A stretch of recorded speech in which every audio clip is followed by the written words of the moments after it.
Um,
are you there? All right, I can't do both on sound though. I'm on a phone. I'm sorry, but I just got the damn headset that works. You know how mine is. Hang on, I gotta let the dog in because my son is worthless. Ugh.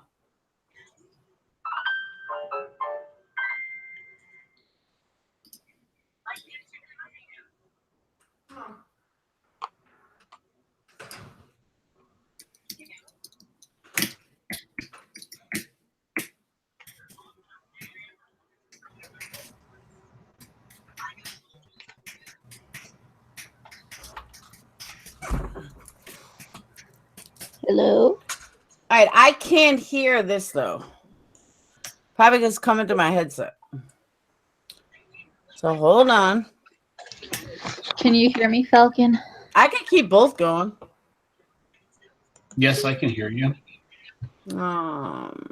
Okay, I wasn't sure if I had the right mic turned on. I'm gonna leave it. I don't want to fuck with sound. I'm not ignoring you. Can you watch it like this? Yeah, I can have both of them open. Okay.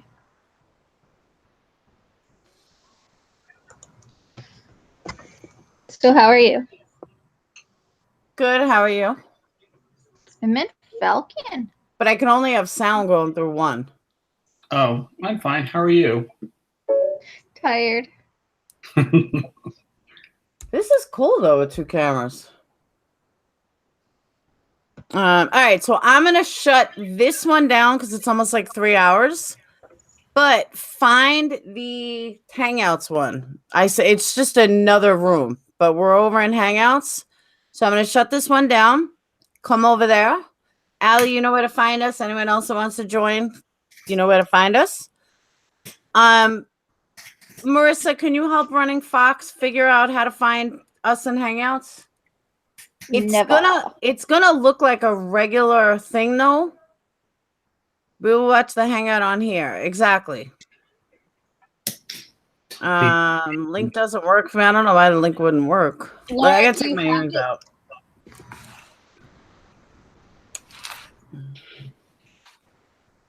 And Gillian, happy birthday. Hope you saw the pic. Marissa linked for you. Laura, do you have this streaming? That's the one, Louie. That's exactly it.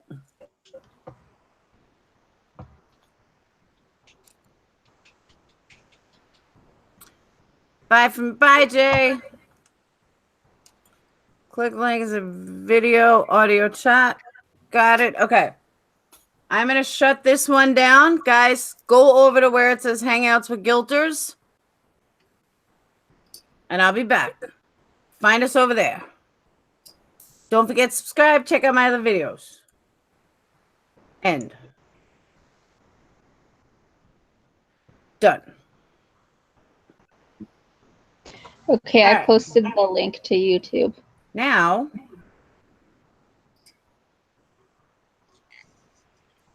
all right, how do I get the chat for this? For YouTube? Texting this out. Hey, Ziggy. How do I get the chat? Okay, Laura, go to your Facebook page. My or Facebook? Your face or your YouTube that's open. My YouTube. And then you can pop out the chat there. Start Hangout on air? Yeah, if you don't have us, you have us already on air. Yeah, I do. You just have to go there. And then the chat is there. 1 second. The chat is on THE right side of the screen. Yeah, but I'm only seeing the main page. Oh, there it is. All right. Is that it? There you go. Yep. I got it. And then you can just hit pop out chat and then just have this window open.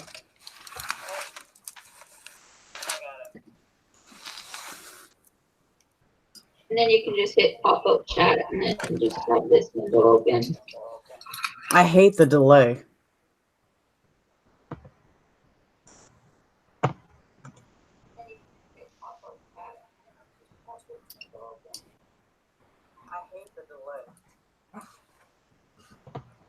Who doesn't have YouTube muted?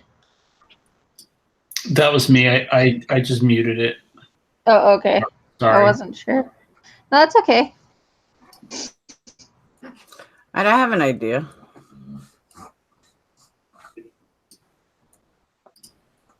All right. That works. Hi, Crack. Hi, Joseph. Hi, Allie. Hi, Jillian. Hi, Shauna. Hey, Oh my guys. God. I'm glad this worked. Whose orange is that? Ziggy. Oh, that's you, Ziggy?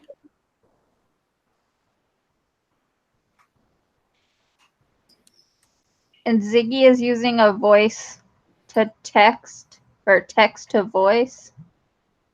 I believe they can't speak properly, or I can't remember the story. Sorry, Ziggy. That's cool. Hey, Gillian, birthday girl. Phoebe, you need to go to bed. Right. It's like 6 in the morning. Poor Phoebe. Well, you guys are quiet. In a timeout, but Why are you guys so quiet? I thought there was a reason we were in here. I thought there was a reason we were in here. I thought playlist was coming. I want a playlist to come in. He's been with me for like over 2 years. I mean, he's been there from the beginning. Really? Wow. Okay. I removed my voice box and vocal cords. And he's like never been disrespectful or anything. Falcon, I was wondering what you thought of the pic. What pic did she send? She sent a picture of the mugshot tracing. Oh. And pencil traced the mugshot. Yeah. I mean, supposedly I don't agree that he did, but well, I mainly came on to clear up like what I thought you were saying earlier, which kind of drove me nuts when you said. I thought you were saying that the Hawbucks were helping to implicate Avery, No. somehow, and That's not what I said. kind of blew my mind when you said that. But I apparently misunderstood what you were saying. But still, it seems like you're still saying something that to me is just way out there. Like, But it's not out there. Did the Hallbox have a funeral with a body, and then they allowed the cops to take possession of the body and do what they needed to do and sprinkle bones, or I don't know, cremate it and do, act like there was a burn pit or something and put some of the bones in there? You are totally making this like 10 times different than what I said. Hang on. Well, I'm asking because that's what it sounded like you were saying. I just want to make sure I probably am misunderstanding you. I just want to make sure I have it clear. I may have totally misheard what you said. I'm sorry. Yeah, that's not even close to what I was saying. What I'm saying is that if a family believes, let me close this out. Hold on. I didn't want to have the headset on. We're all day for work. If a family believes that Stephen is the murderer, okay, which they believe Stephen's the murderer, and the cops who they trust tell them that Stephen is the murderer, then whatever happens in between that, it doesn't matter. Like they don't care. They know that Stephen is either going to go to jail or he's going to walk. They don't want Stephen to walk. So what do? They make sure that Stephen is convicted by any means possible. That's not out there. That's normal. I couldn't imagine somebody not doing that if it was their child that was killed. So to say that like you've never heard of it makes no sense to me, because to me it's common sense. My hair's flat. To me it's common sense that that's what they would do. They would make sure that they're convicted by any means possible. That's perfectly normal. And that's any parent would do that.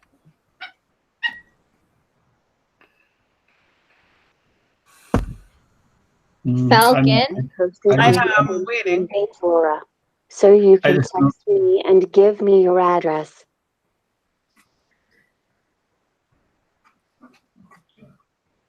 What was that? Ziggy wants your address, Laura. Page Laura. So you can text me and give me your address. My what address? Which address?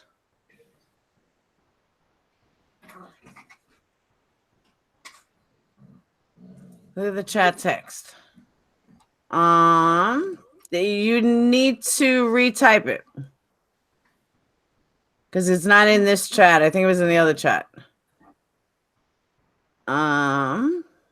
I think it was Ziggy who wanted to send you the scarves, Laura. Oh, that's right. Called Bushman out of retirement to go to Cush Road. Send you the scarves, Laura. Scarves. Okay. Well, I'm not going to type in here. Okay, Falcon. Joseph says, define the phrase intellectual dishonesty.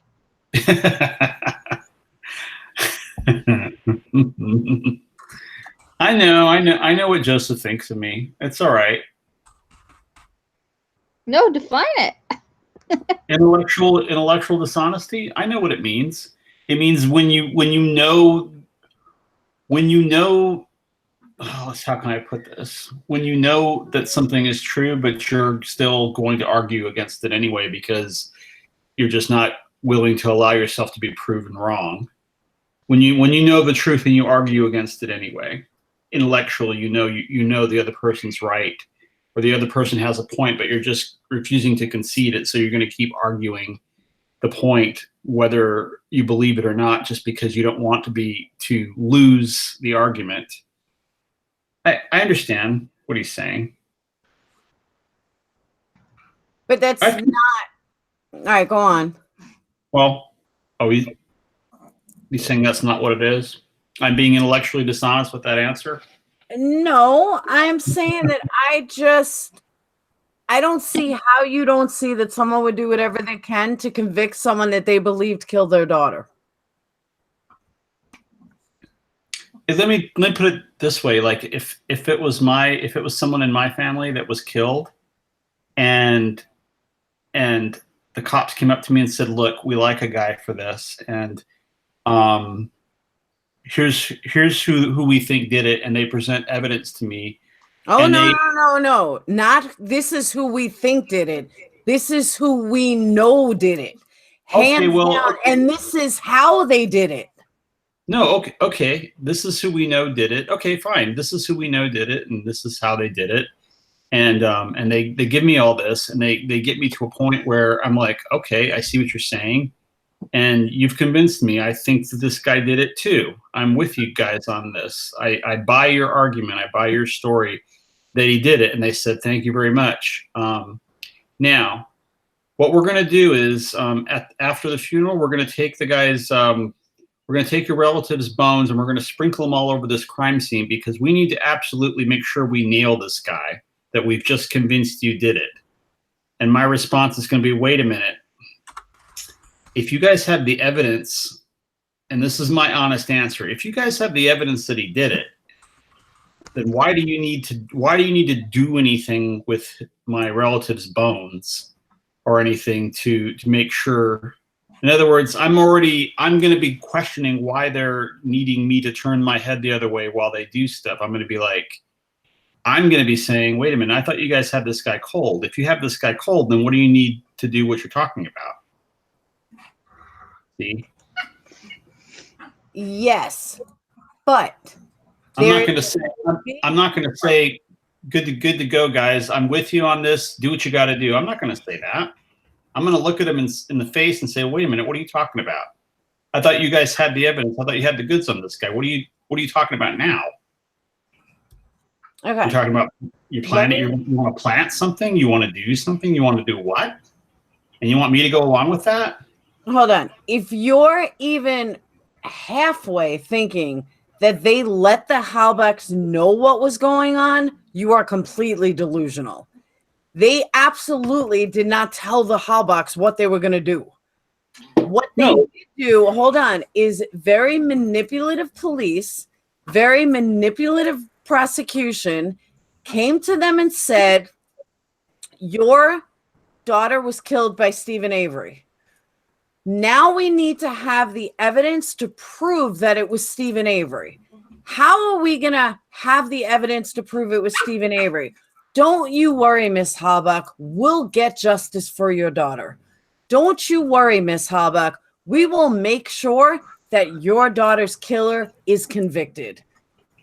You want that, right? Don't you? You want to know that your daughter's killer is convicted, right, Miss Halbach? Because we care so much. Absolutely, guys. Do whatever you have to do. I want to see justice. That's how it fucking went, Falcon. This is not like, oh, let's plant some evidence and we want you involved. That's not how it went. It went very simply exactly how I just said it. But the scenario, here's where I got confused. The scenario you described earlier in the last video, you described a scenario in which they actually have a funeral for a body. They did have a funeral for a body. They had a body. The Halbechs had a funeral for a body. The Halbechs have a funeral for, let's take two scenarios. On the 10th, the coroner had said a body was missing. Okay? That's what her death certificate said, a body was missing. I don't remember exactly the little details of it, but she was found dead or whatever. She was pronounced dead with no body. I remember circling this on the paperwork that there was no body found on her, on the death certificate. And we were all like, how is there no body? Well, maybe you had to have a whole body for it to be a body. But on the same token, they found bones to convict Avery on. So if they found bones, then guess what? They had a body, whether it was a whole body or not. So if you want to take that scenario, the bones aren't Teresa's and there's no possible way, and they just did it on a whim. That's one scenario. The flip scenario of that is they had the damn body and she was already buried by the time it got to by the time they did the death certificate. So that's why they didn't have a body. It's one or the other. You can't have both. Who had the body? The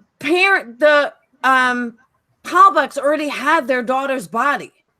All right. All right, but the Halbachs are sitting. Wait a minute. Wait. The Halbachs are sitting in the trial, right? The Halbachs are sitting in the trial. They already know that they found their daughter's dead body, right? That's what you're saying, right? The Halbachs already had their daughter's dead body. They had it. They buried it. They had their funeral and everything. And they so did. as far as okay, that's fact. So the Halbachs. That's fact.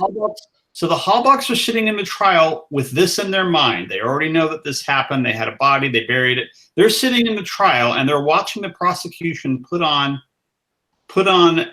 their case, which involves Avery disposing of a body by cremating it and putting it in a burn pit. That's the prosecution's case against Avery, right? Yeah. And the Halbachs are going to sit there while that's happening. They're going to sit there with their mouth shut and not say, "Wait a minute, how could she have been burned?" Open your mind. They already had half the body. They didn't have the whole body. That's why the bones were only a part of the there was only a part of the bones. It wasn't all, neither side had a whole body. No. The Halbachs did not know that. Possibly they didn't know that Kratz took some of the fucking bones. Nobody knows. That's the whole point. Over 60% Nobody knows. of the body is missing. But they know that that's Kratz's theory. They know that what Kratz is saying. But Kratz's theory is ludicrous. Then why aren't they saying that? How come the Halbachs are sitting there while he's giving this theory? How come the Halbachs are while he's been convicted? They believe Stephen did it, so they want him convicted at any means possible. Then what you're saying, the scenario you're describing, the scenario you're describing is basically the Halbachs are sitting there going, we're so convinced that Stephen Avery did it that we're willing to concede that there were bones in the pit. That Stephen Avery burned her in the pit, as Kratz is saying, and we had a funeral for the body, like we know in the back of our minds that we just did. Both of those things are true in this world. In this reality, both of those things, we're so convinced that Avery did it that we're willing to accept that both realities exist in the same world. Did you not? And what I'm saying to you is they can't. Those two realities can't exist in the same world. You either have. What is the number one reason police plant evidence? Tell me in general. Just in general statement, not Avery case. In general. Hold on. What is the number one reason police plant evidence? There's a common thread of why they plant evidence. Okay, two reasons really. I think. To cover their own ass and because to convict a suspect that they like for something. Why did the Halbachs have a funeral of the bones were held as evidence? Because not all the bones were held. All I know, I can't tell you every detail of the bones because I wasn't there. I'm not Zellner. I don't have the shit in front of me. I don't have the evidence in front of me. I don't have $1 million experts. What I do know, though, hands down, is that Teresa on November 3rd, her car was in police custody. The body was presumed kidnapped. On the 4th, Cuss Road, Bushman was called to Cuss Road out of fucking retirement to Cuss Road. And in that Cuss Road, they believe that, rumor has it, something about a white bag or that she was found there or the dog scent went to there for her. Allie can pop in at any time if I'm getting my facts wrong, but I'm pretty sure this is how it went, or this is what I remember reading. And I'm talking reading for 2 years ago. They went to Cuss Road and they found something at Cuss Road. The cops went to Cuss Road. By the next day, which I believe would be the 4th, so maybe I have my dates wrong, but the 4th, that everything was gone already. Now all of a sudden everything is going to Avery. The car was seen somewhere, and which is where my theory is Ryan found the car, or Ryan saw the car, or whatever. This guy, Scott's friend, saw the car on the 4th. It was called into Colburn. Colburn then called in the car. And Colburn, this is why I know Colburn is innocent and doesn't know about the setup, because he would have never called in the car if he knew something. If he knew something originally. Colburn then calls in the car, and then boom. Now all of a sudden the next day the car's on Avery property. That is basically how this timeline went. I didn't say Colburn was innocent. Colburn does some not bone, know. but not all, right? What was that, Ziggy? So the Hubs buried some bone, but not all, right? No, she's saying the Hallbucks buried a body, right? I am saying Bodies are bones. Bones are a body. yes. Right. Bones are a body. That is correct. Right. Okay, can we go to the comments for a second? Let me Yeah. make sure I understand something. Are you saying that they buried Falcon, shh. Be quiet. Okay. we have comments and people are feeling like they're being ignored. Sorry. So All right. Jillian says the Hallbucks just want an ends to a means. I agree. C.I. Rowe said not by any means possible. Most parents wouldn't do that. Cheryl said, I think he must be thinking an unburned body. Jillian said they had no other suspect. They wanted justice for TH by whatever means possible. I agree. Then Falcon said he forgot he was here. C.R. Rose says not all parents would okay to plant evidence. They may not have known they were planting evidence. The conversation could have easily gone, like I said, we're worried, we want to make sure that Teresa gets justice. I mean, think about it. What do you hear at every single thing that Fallon or any of them talk about? Teresa. Teresa's justice. Teresa deserves justice. That's all they say. Teresa justice. That only further proves my point that the cops went in there. We love you. We love Teresa. She was a beautiful person. Let us do our jobs. Let us make sure that Teresa gets justice. They're not going to say, well, how are you going to do that? What I'm saying is normal conversations between cops and victims' families. I'm not making this up out of the clear blue. This is like textbook 101. And that's what's happening. That is what happened. And I'm convinced of this. So Teresa's family basically turned the other way. They don't need to know what's going on. They just know that they want justice for their daughter. Period. Well, let me ask you something, because Cheryl 5571 is asking this question. When you say, I just want to make sure we're clear. When you say the Hallbucks buried a body, we're not talking about a burned body. We're talking about a burned body. Bones. What? They buried bones. They didn't bury a whole body. They buried whatever was left, remained. They found the bones that were found in a car. There were no bones found in a car. The bones. Where were these bones found then? Where did the cops find them? Falcon. The bones were on Avery's property. The burned barrels. No, Manitowoc County. You're confusing me, because you say you kept saying body, and I'm like, no, the bones are the body. The bones were the body. That's all they had. But the fact that they only found one tooth tells me that there's 28 other teeth buried somewhere. That whether they buried before or after, I don't believe that.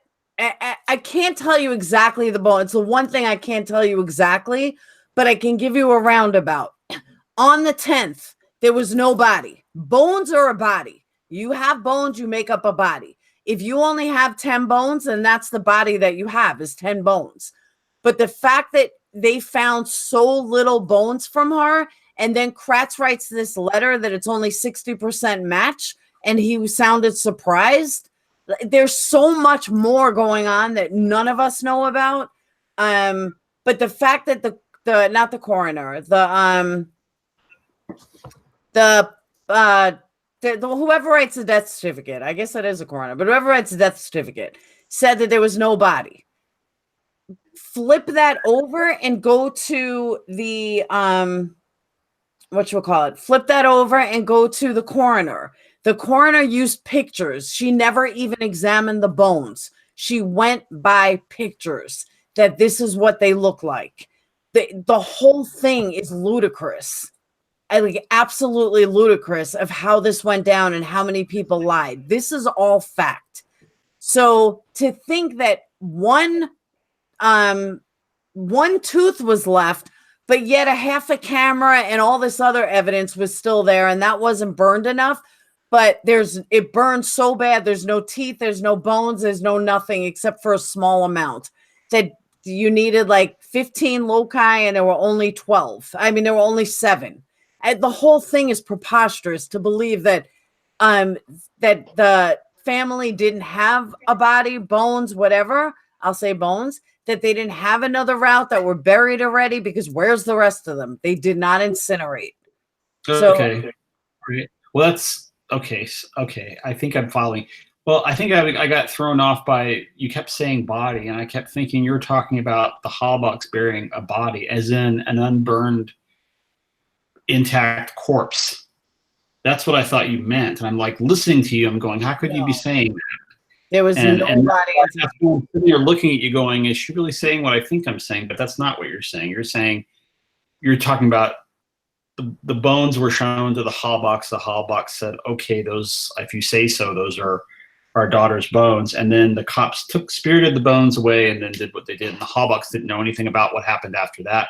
They just went along with whatever the cops said, because the cops already told them, convinced them that it was Avery, so they didn't question anything after that. That's exactly right. All right, that's different than what I thought you were saying. I thought you were saying that the Hallbox had a funeral and a headstone, and they lowered a casket into the ground with Laura's body in it, and they put little flowers in there and all that stuff. And then later on, they're sitting in the trial, and someone's talking about bones in a burn pit, and nobody in the Hallbox family is jumping up and going, "What are you talking about?"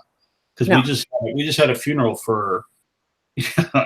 That's what I thought you were saying. That's what I couldn't believe what you were saying. I'm just looking at you going, Laura, you're not really saying that, are you? And you're not really saying that. So that's why I got confused. I think I understand what you're saying now, but did you know that they found because I read the what's her name? Heidelberg. Eisenberg. Eisenberg was a fucking idiot. Well, I don't know. Why do you say that? Oh my God. Where's the list? Do you want me to give you the list of why he was an idiot? But go on. What were you going to say?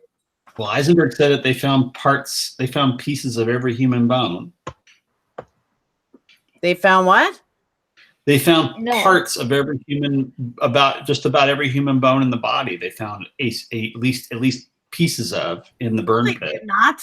No, they didn't. Between the burn pit and the janitor barrel, they found pieces of every part of the skeleton. That is so not true. Nope, not at all. Not at all. Okay. Because if that was the case, then they would need a CSI. They would need a full investigative team. They didn't have any of it.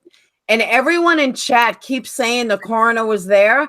I specifically read recently, and it was confirmed in Ferrick's book, that the coroner did this by pictures and not by actual bones. Yeah, I believe it was the coroner of Calumet. Somebody did it. I can't say definitively, but one of them did that. They did it from pictures, not from the actual bones. No, they examined the bones from the burn pit and the janda barrel. I think what they're talking about, what I think what they're talking about is the quarry bones. I don't think they actually looked at. Of course, somewhere right now, Joseph is screaming at his computer screen right now. But I think she looked at pictures of the quarry bones. But I think she actually did examine the bones that were recovered from the burn pit. And she's saying that based on her examination, there are pieces of every human bone. In some cases, more than one piece of a bone, but pieces of every bone in the human body that are consistent with someone who is the size and weight and a female of what was known to be Teresa Halbach. So I don't. No. They didn't find any major bones. They didn't find any spinal bones. Hold on. Thank you, Joseph. It was Eisenberg that only saw pictures of the pelvic bone. I knew there was something with pictures. I couldn't remember who. Thank you. I'm sorry, Marissa. They found some skull bones. They found the tooth that was split in half, and they found part of a pelvis. And they were all in different locations. They only have about 10% of the bones, I believe. And they said over 60% are missing. And the rest of her body would be considered ash. Well, I'm not talking about complete bones. I'm talking about pieces of bones. I'm saying that from what she's saying, that there were pieces of every bone in the body. No, what Zellner said was like about the bones was they didn't have any repeat bones, so she believes it's only one body. So they only found one pelvis. They only found one. I don't know, left femur. I don't think they have that bone, but just as an example, like there wasn't two replicate bones of anything, so it was all from one body. Okay, well, I have to go back and read it again because I thought she at one point actually said, on the stand, Eisenberg said we found pieces of every human bone. In some cases, more than one piece, but we didn't. I'm not saying she said she found a complete skeleton. I'm saying there were bones missing, but there were fragments from bones that she believed were different parts of the human body that between the janda barrel and the burn pit. That's what she said on the stand. Anyway, I don't know what Zellner said. I'm talking about what Eisenberg said on the stand. There is a list. I think it's on the steveaverycase.org website that lists all of the bones and their item numbers. And tons of them say that they can't even be decided between animal and human. And it's a very short list. There's not very many bones on it.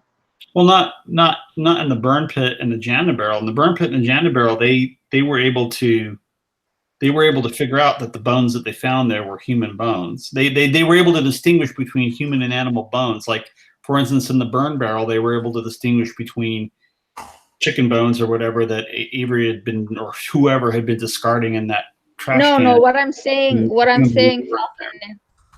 saying is that they, on the evidence list itself, they've got all of the bones listed, including the human, the chicken, I think there was deer bones and some sort of other animal. They've got all of that listed in a document on that website.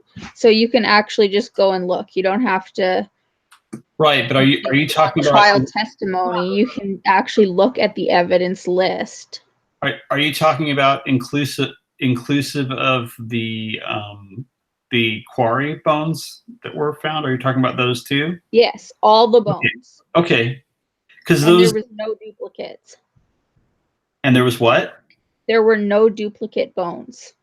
Okay, but a lot of the quarry bones, she couldn't determine whether they were human or not. She couldn't positively say they were human bones. But correct, but that is listed.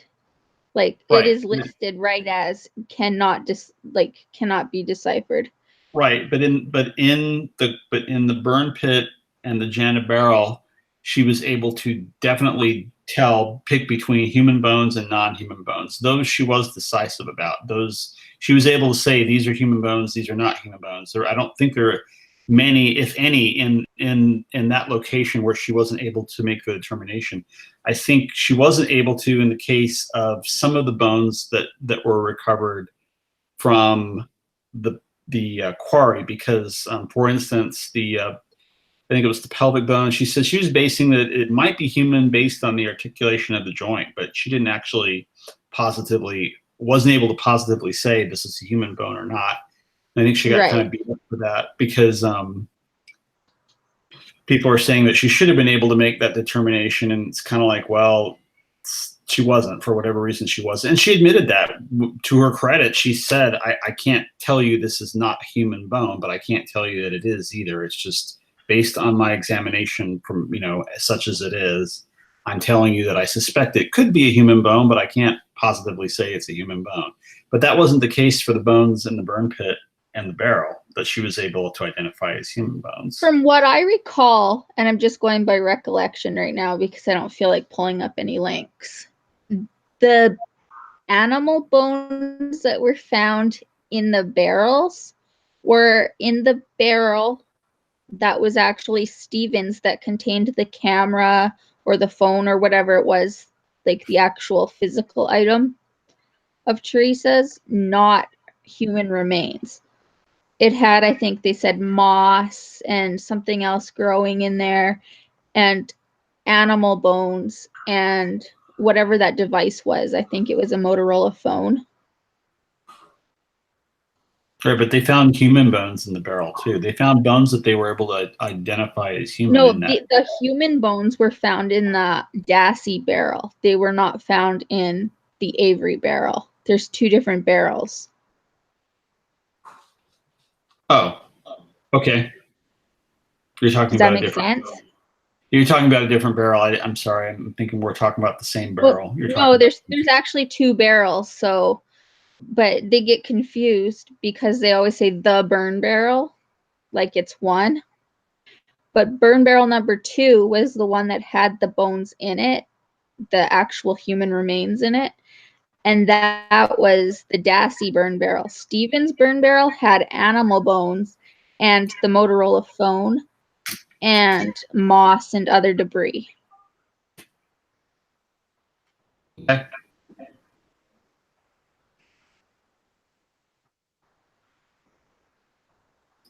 Well, anyway, I mainly want to. Oh, sorry. Go ahead. No, go ahead. Oh, I was just going to say, I really mainly came on to kind of clear the thing with Laura.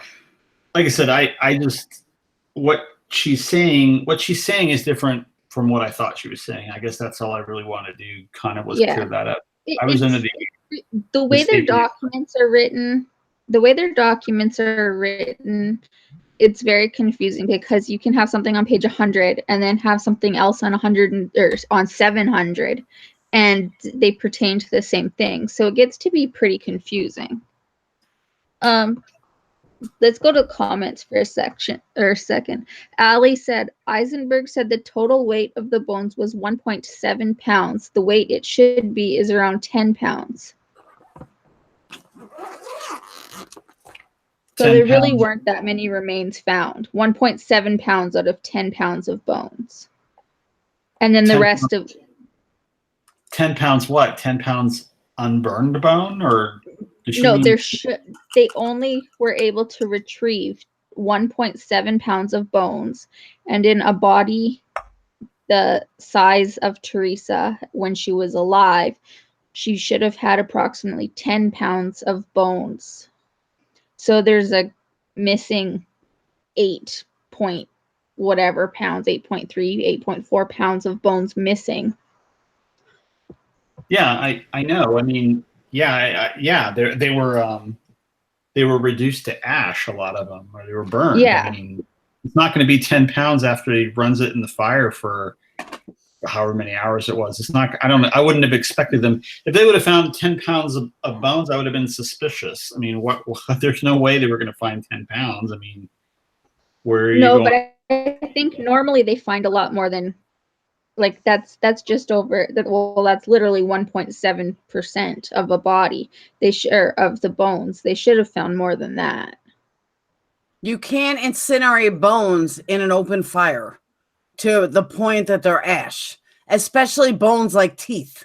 You can't, even if you use gasoline accelerant, you can't burn teeth in an open fire. Doesn't happen. Well, And then, sorry, Style Creator said Eisenberg identified the bones in Manitowoc County Quarry as human, and she clarified this in court. Wait. What? She identified the bones in quarry as human? No, she didn't. That's what Style Creator said. Eisenberg identified the bones in Manitowoc County Quarry as human, and she clarified this in court. No, in court she clarified that she couldn't positively, to the effect that she couldn't positively identify them as human. She said she suspected they were human. She couldn't rule out the possibility that they were human, but she didn't say, yes, I looked at those and pointed to them and said, those are human bones. She didn't say that. She just couldn't rule them out as being not human, is more or less what she said. I mean, and that's, to her credit, she admitted that. I mean, she basically said, I can't say those aren't human, but I can't say they are either. It's just it was left like that.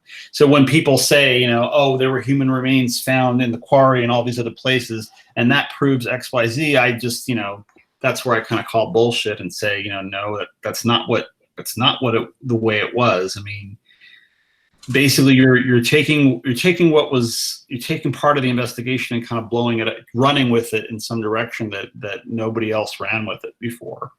So Style Creator is, I'm reading it now. The whole case comes down to blood in the car. That is so not true. Okay, and then going back up a little bit, I skipped a couple. Kaylee says, Falcon, you mean the same barrel that was checked several times and miraculously they found bones on the final search? The same barrel that went to the lab, then went back to Avery's, then back to the lab? Which is true, Falcon. That is documented in CASO, I believe on page 149 to 152. They actually removed that barrel and then brought it back. Again, I'm just going off memory. I know, but it's the bad planning job all over again. It's like, okay, I mean. And then Jillian says to Kaylee, like the key they failed to find multiple times searching for it. I know, but I'm not going to go back to that again. It's like, there's so many of these things where it's like, I feel like we're going over the same ground. I don't. Oh, I know, but I mean, they're asking, so I'm reading it because I know, and I'm sorry, I don't mean to. I'm not trying to say I want to ignore them. I'm just saying it's like, if you go back on some of these, you know what I have to say about the key, and that is that, from what I understand, it was the first time they had searched that bookcase that way, where they actually shook it, and there was something obviously hidden, meant not to be found, that when he went back and shook it the way he did, then it popped out. It's not like they had taken it apart, before and didn't find anything, and then they took it apart again and they didn't find anything, and then all of a sudden on the third try or whatever, the fifth try or whatever someone's going to say, they suddenly found it. It wasn't that way. They'd been in that room, they'd been in and out of that place. It was raining outside really hard, from what I understand, so people were coming in and out, but they really didn't conduct a thorough search of that bookcase at that point. By that point, that was the first time somebody said, okay, let's really take a look at this thing and start. Okay, Falcon, sorry to interrupt you, but did you read Ferrick's book at all? No.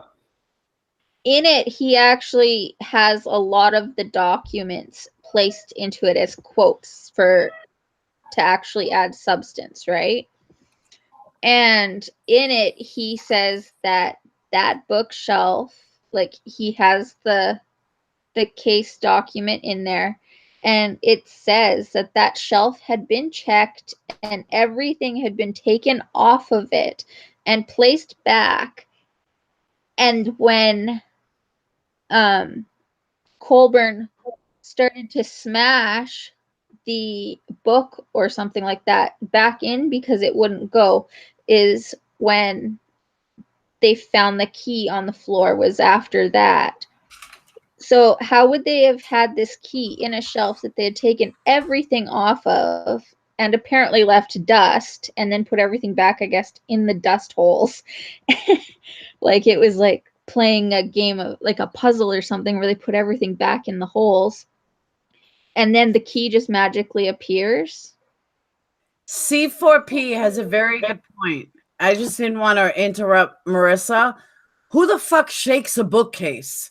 You take everything off of it and then you put everything back on it. You don't sit there and shake it. Nobody is gonna shake it. Exactly. But in Ferrick's book, he has it described as they did remove items, and it was during pushing an item back in very aggressively is when the key magically appeared.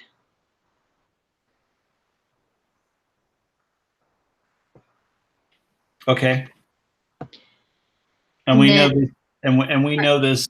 We know the details of all this because Ferrick's book is written around the case files. He puts a narrative, but for the most part, it's the case files, which is why people are saying that it's not well written, is because it goes from narrative to case file to narrative to case file. So there's not much of a very, like, it doesn't flow well to read. So that's where people are having the issue, but it is actually because it's case file quotes, and case files are not easy to read. So it goes from decent English to poor English to decent English to poor English. so basically we know the sequence of when the bookcase was either shaken or looked at and stuff. We know all this stuff because of what the investigators. What the investigators actually documented themselves. Because of what they documented themselves. So basically they documented something. So in other words, you're saying that the way they documented it was such that we now are questioning it now. They made it that way so that we can question it today. Well, I don't think they made it so it would be questioned. They themselves did that so that we can question it. You have to remember though, Falcon, that 13 years ago, when they were doing this and they were documenting it, they did not know that this documentary was going to be anything. They didn't even, like, at the time of the filming, they knew there was cameras in the courtroom, but there wasn't even like a production company with the producers at that time. They had no clue it was ever going to become a Netflix thing. Netflix didn't even exist, I don't think, in 2005. So they documented what they did, not realizing that the internet was going to become what it is 10 years later and have every single piece scrutinized. Yeah. And the pieces scrutinized are so easy to scrutinize. They didn't write great stuff. I mean, they wrote retarded stuff that doesn't make sense, stuff that once you connect the dots, it absolutely doesn't make sense. I wonder why. Yeah, and once you put it in, like, into an order, I guess, like, I don't know if you've ever read the Bible, but I'm sure a lot of the viewers have. And if you read it just straight through, you're like, okay, what does this have to do with this? But then if you find like the chronological version, suddenly it's a story, like a novel. And that seems to be what the case files are, because it's just, they did this on this day, they did this on this day, and that's how it's written out. But they don't have a section called bones and a big chapter on the bones in the case file. And they don't have like the finding of the key written as a chapter in a case file. So you've got all these snippets compiled into like a 1,300 page document, and the key might be mentioned in 8 different places. And so like what Ferrick did was he took that document and he put all of those things into a more chronological order. without actually altering what they said. He just kind of squeezed it together. So when he's talking about the key, he's talking about everything that they said about the key. And when he's talking about Carmen, he's talking about everything that's been said about Carmen. When he's talking about the burn barrels, he's talking about all of them. And that really puts it into a perspective that doesn't require you to be so analytical of every single sentence, because it's all just on one page or on 2 pages. Would you agree with that, Laura? Yes. Okay. Because that's how I read it. And I know you said you read the whole thing. I haven't got through the whole thing yet. I have like 1 or 2 chapters left. Oh. But what I can tell you is all guilters say that Stephen Avery is guilty due to the blood in the car. And I say that Stephen Avery was set up due to Colburn's phone call, due to the cops stating on paper, on record, that her car was in police evidence on November 3rd, that they had the car in custody. I also know he was set up because Stephen Avery was listed as a homicide killer before Teresa was ever even found. I think it was before she was found. It was before something major. So you guys want to say that, oh, it's the blood in the car, but there's 10,000 things that I can point to that are definitive that there's no way around it. That there's no way around he was set up. I don't give a shit if he did it or not. He was still set up and he still deserves a fair trial. And if the state's evidence was so strong that he's so guilty, then fucking retry him. What are they so worried about? Oh, I want to make a t-shirt out of that, Laura. I want to put your face on a t-shirt and then put a quote underneath that says, I don't give a shit if he did it or not. No, I don't. It's true, though. A fair trial. If he was so guilty and they have so much overwhelming evidence, then fucking retry him. Then your case should be so rock solid that it doesn't matter. But they are not doing that. They are so against giving him a fucking trial because now they don't have Brendan. Now they don't have Brendan to use. But when I say that, meaning the first time they needed Brendan because now he's got good attorneys. They are not going to get around Zellner. They're not going to do it. Totally agree. The only thing they can do is deny her a trial. That is the only way to get around this, because if they go against her in court, they will lose, and they fucking know it. So Stephen Avery is sitting in jail for 12 years. Forget Brendan. Stephen Avery is sitting in jail for going on 12 years with such rock solid evidence, then fucking give him a new trial. End of story. Was Ziggy, were you trying to say something, Ziggy? It seemed like you were trying to say something and you got cut out. Sorry, Ziggy.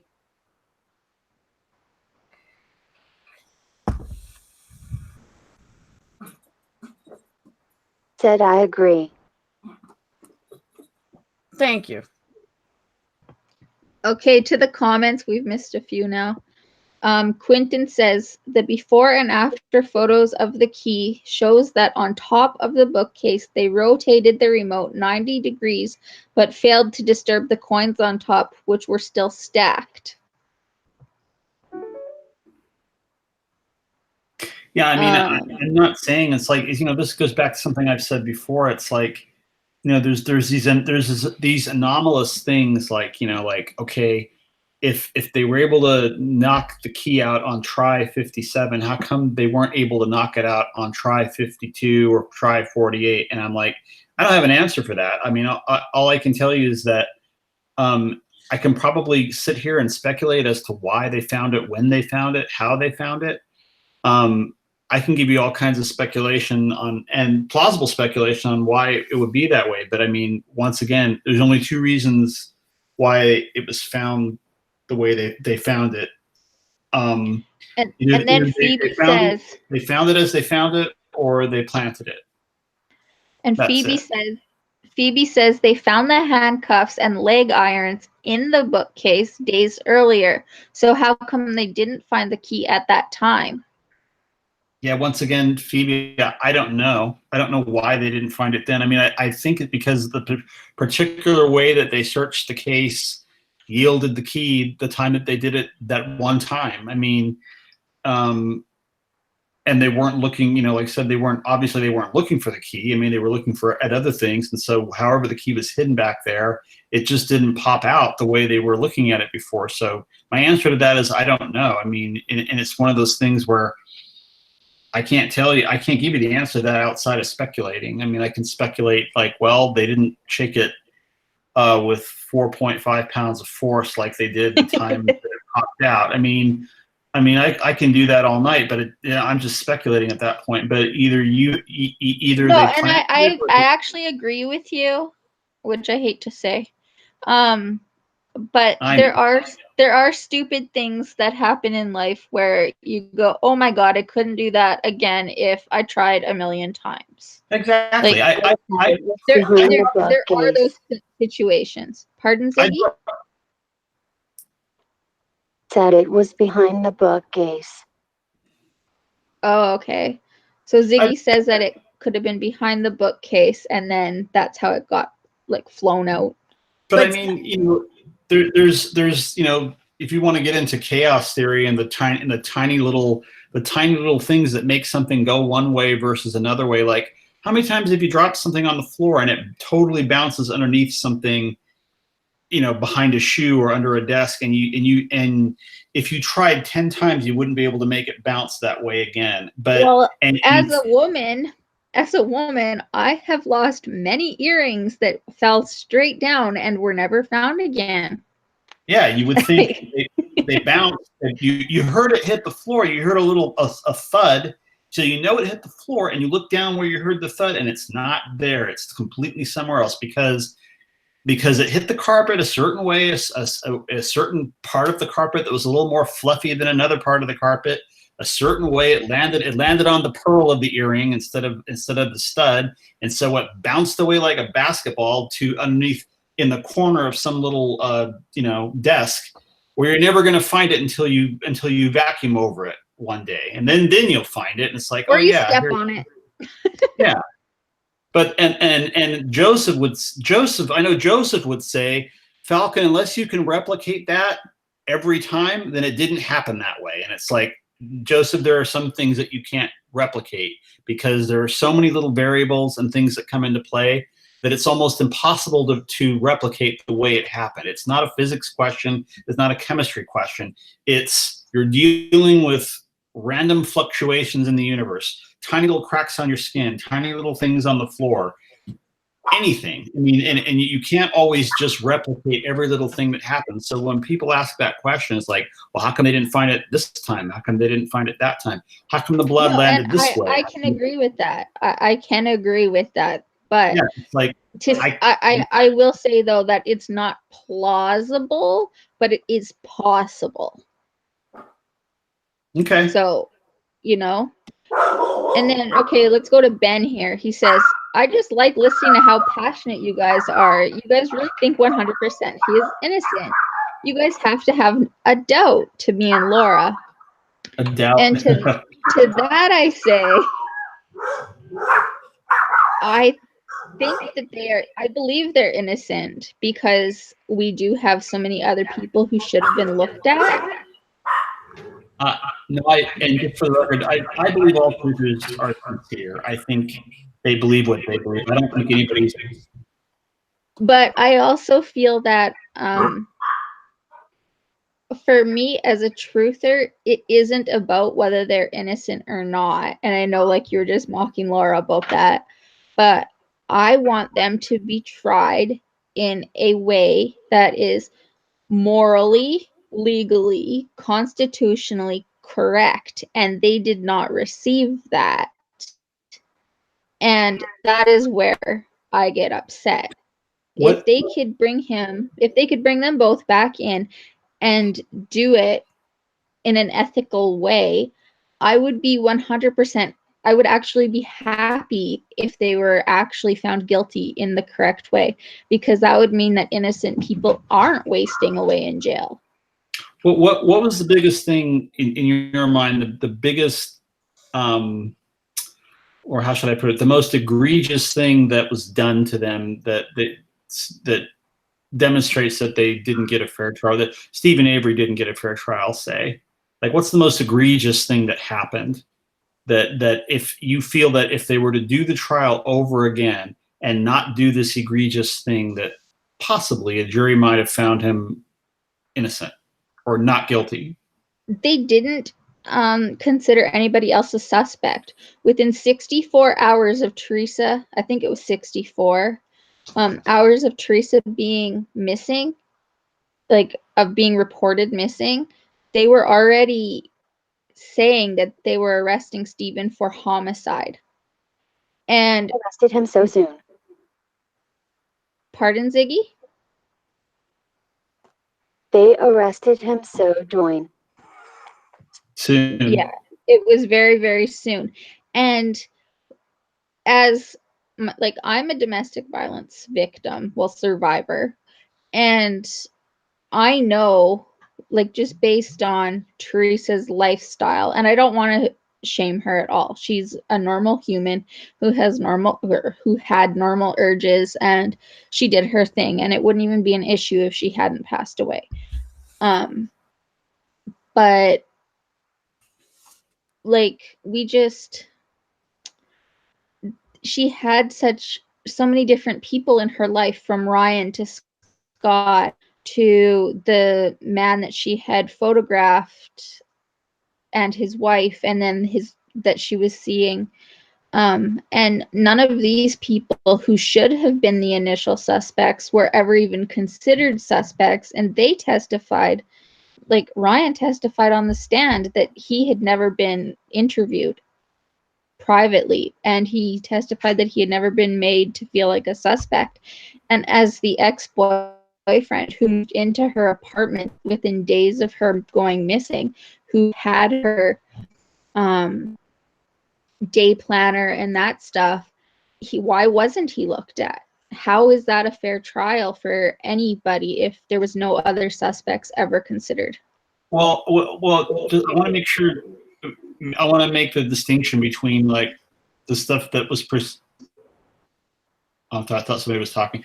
The stuff that was done procedurally before I'm talking about during the trial. I mean, not the way the investigators went about it, like collecting the evidence or who they questioned and didn't, but like during the trial itself, the trial that the jury saw, like what the trial that the jury, you're right. The trial that the jury saw, they didn't have a choice but to convict, because Dean and Jerry did not bring in Denny.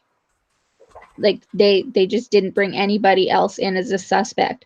But it wasn't just Dean and Jerry who failed to bring in other suspects. It was law enforcement. From day one of Teresa being missing, they never ever considered anybody else, and that is where his constitutional rights were breached on day one. And that is where I have the issue, because it's the totality of it all. It's not just the trial, it's everything that led up to the trial, and the lack of fairness and his constitutional rights being breached because he was the only one ever considered. Did they question Ryan at all? They only questioned Ryan while he was with Mike Halbach. He was not questioned in an interrogation room by himself, and he said he was never considered a suspect. And he's testified to that on the stand. And what do the investigators have to say to that if they've been asked that, or what is their response to that? Like, honestly, I think because of Denny, they weren't allowed to be asked about that. I can't recall for sure, but in Ryan's own words, he has said that at that time they didn't even know, like the beginning of the investigation, they didn't know that he was even her ex-boyfriend, never mind an ex-boyfriend of 5 years. So why didn't they know this? Why weren't they looking into her life? like criminology 101. You look at the victim. You don't look at the possible people. You look at the victim and then you work out in like a flow chart of some sort, and you start ticking off the people. You start with the person they live with, then you go to their exes, and then you go to their other exes and family members. So everyone needs to be ruled out, and they didn't do that. But you also look at the evidence. You also look at where was she last reported to have been seen? Who was the last person to talk to her? But you also have to take into account then that she went missing the 31st, but she wasn't reported missing for, I think, until the 3rd or the 4th, the Tuesday, whichever day that was. And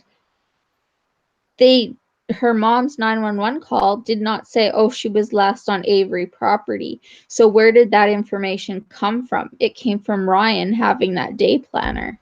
Mm-hmm.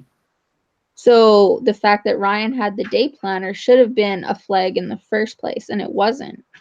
They went, oh, cool, she was at Stevens, let's go.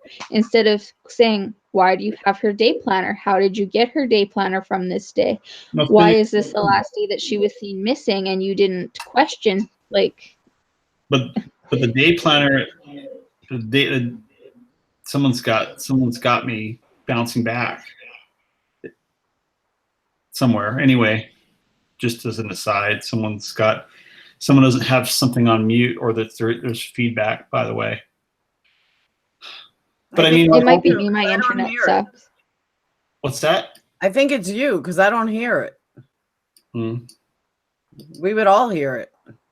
Okay. Sometimes my internet does that because it's so slow. Okay. But it's like, that once again with the day planner, it's like, I don't know, when people throw that out there, they say, well, Ryan had the day planner, and I'm like, well, I thought the day planner was found in her room, and what's his name? The roommate was the one that went in there and got it. I don't know how Ryan got a hold of it. Scott Bodorn. Yeah, Scott, what's his face? I'm really bad with names too, but in fact, he's the one that called the other what's his face and kind of got a little accusatory with him. I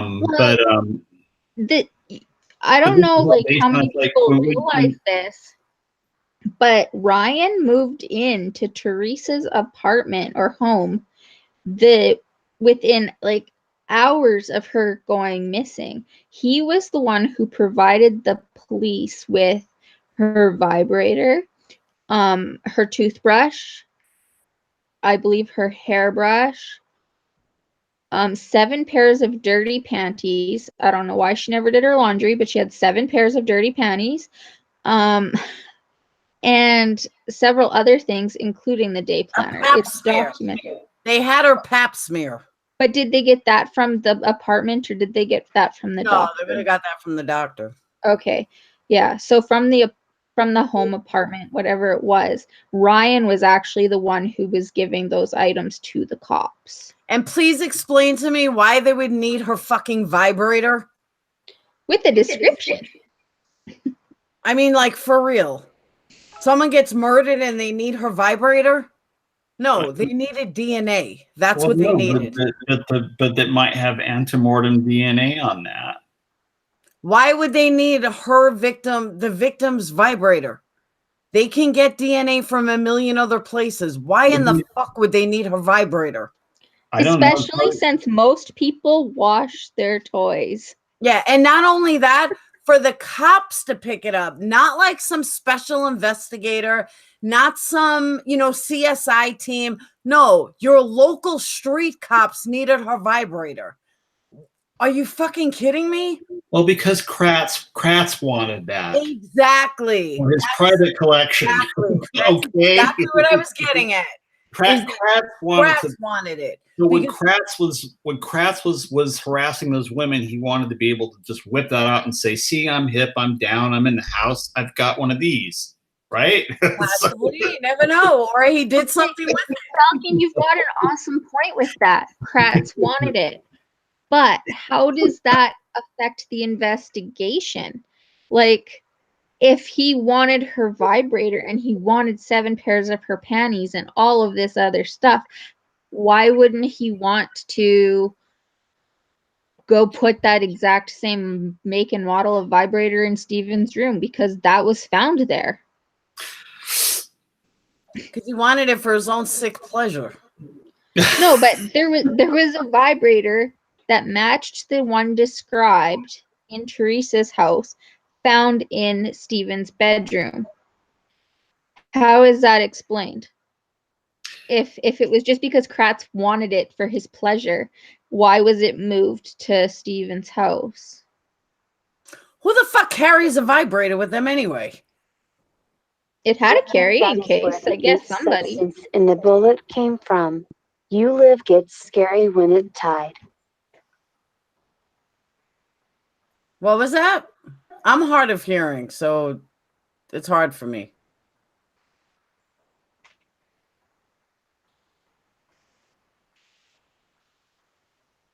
Can you guys, one of you guys translate that? Oh.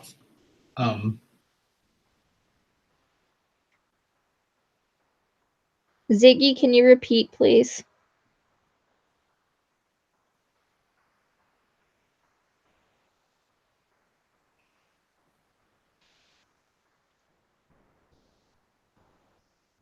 Oh, she said, I believe that is where the waxy substance on the bullet came from. From where? From chapstick? Oh, that was another item that was collected, but I don't know if that's what she's meaning. Just like I said. Here's the thing, though. I've been very quiet. Ziggy says lube for toys turns waxy when it dries. No sex lube. All right. I've been very quiet. I was letting Marissa talk. I didn't want to interrupt. But, Falcon, let me ask you this. Do you believe Kratz is a disgusting human being? I don't know all the stuff that you apparently know about from what I'm hearing from that I'm only really getting from your channel and other truthers. Yeah. Okay. But I don't know. I haven't gone out and independently researched everything, but I'll take your word for it. I'll show you the link that you don't have to take my word for it. I can prove it to you. No, I'll with take evidence. Your word. I'll take your word that he's a perv. Oh, he's beyond a perv. It's way beyond him being a pervert. The man is sick, like literally sick, and he's a diagnosed narcissist. He's diagnosed by his own legal shrink. So this is not like making it up. He's a sick fuck. My point being is that one of the biggest differences between guilters and truthers, and I see this in chat, I see it with Ben, I see it with Playlist, I see it with you, but you admit that you're not like you don't know the case inside and out, and you admit that. But what I see all around is that a guilter doesn't have an answer for everything, a logical explanation for everything that's thrown at them. Whereas we do. I can give you a logical, meaningful explanation for everything. Guilters can't do that. That is what frustrates us. And I know it frustrates people with Ben, Playlist, everybody. Because you guys want to always go back to the blood in the car. And I'm not aiming this at you, Falcon. I'm saying in general, Ben, this is for you. That everybody wants, nobody's ignoring you. That everybody, guilters want to say it's the blood in the car, but they can't connect any dots to get there. We can give anything you throw at me, I can give you a rational explanation and connect the dots of how it happened or why it happened. That is the biggest difference that I see between guilters and truthers.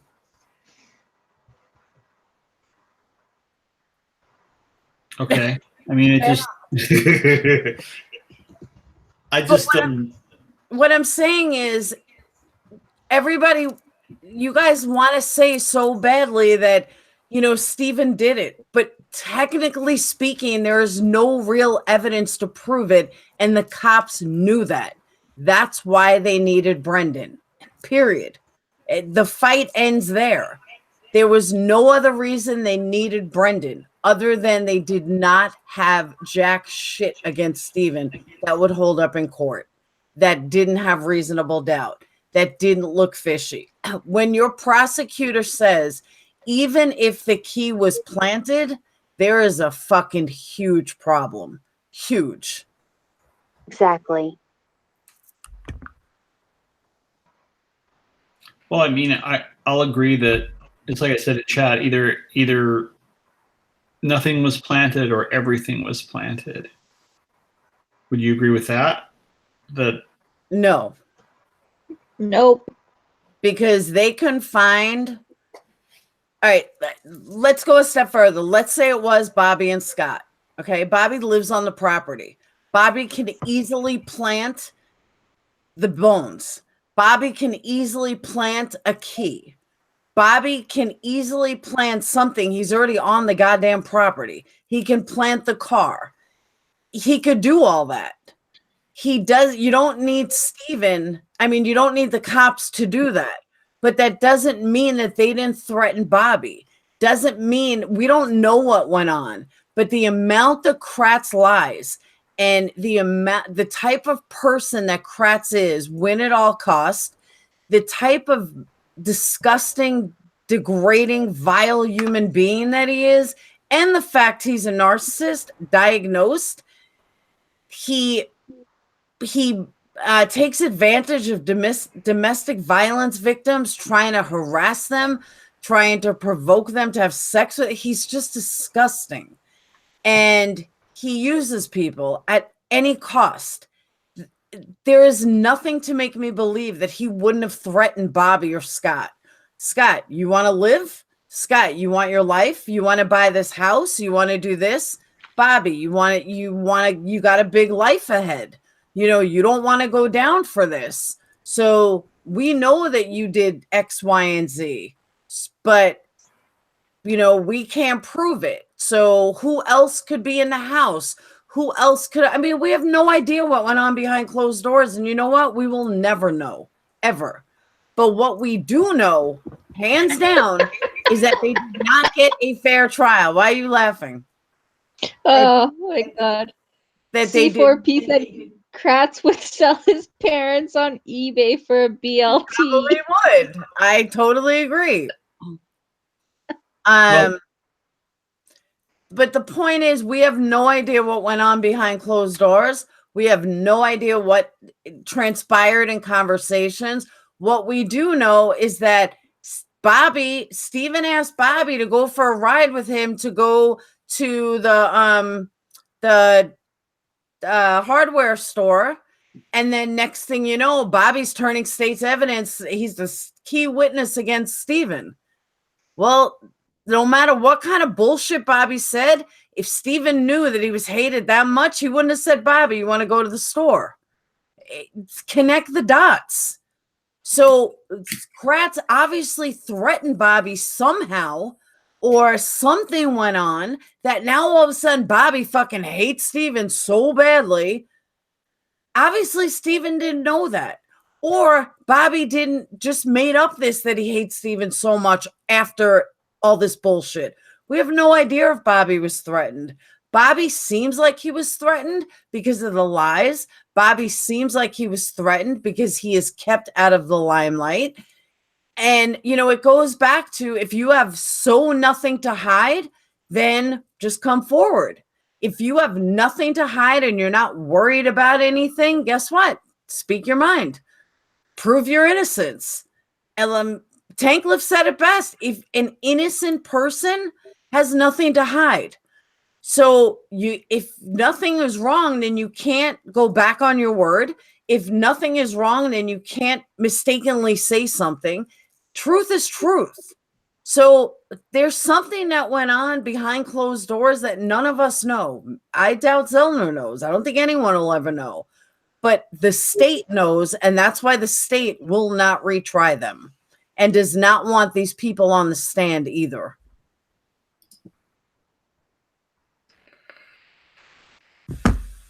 Do you think there's more evidence that as of today there's more evidence against Bobby and who's the other guy? You're asking the wrong one, because I've always said it was Bobby and Scott. Always. Do you think that there's more evidence against Bobby and Scott that to indicate that Bobby and Scott did this case than there is against Stephen Avery? I think there is, going back to 2016 when I first pegged them as being the killers. All right, now I'd never blame Scott as a killer. I blame Scott as the help up crew. I blame Bobby and Mike as the killers. And the reason why they're the killers is because of the lies. There was absolutely no reason for them to lie the way they did. It was physically impossible for, and I have videos on this. I'm not like making this up after Zellner. I said this 2 years ago. There's no way that they passed each other and were able to give each other an alibi. The routes that they said they took were physically impossible for them to even pass. The times were not correct. The fact that Scott used Bobby as an alibi, and this is all pre-Zellner, so this is not based on anything Zellner found.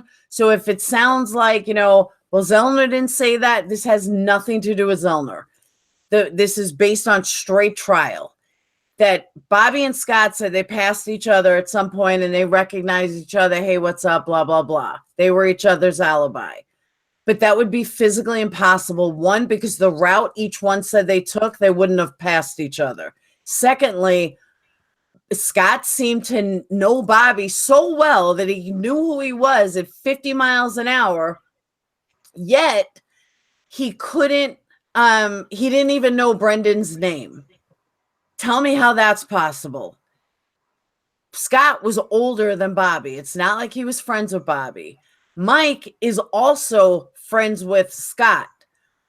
Mike is Bobby's best friend, but he's older than Bobby. He's like Scott's age, from what I was told. I can't definitively say that because I thought he was Bobby's age, but everyone's telling me he's Scott's age. So they all knew each other, and he went hunting with Mike or whatever. But the point is, my point I'm getting at is this is all the reasons I knew they were guilty. Then Scott turns around and tells the cops or Kratz that Stephen was molesting Brendan, which is physically impossible because Stephen was in jail Brendan's entire life. And, said that he molested him when he was younger. And the cops bought it. I don't think they ever used it in court.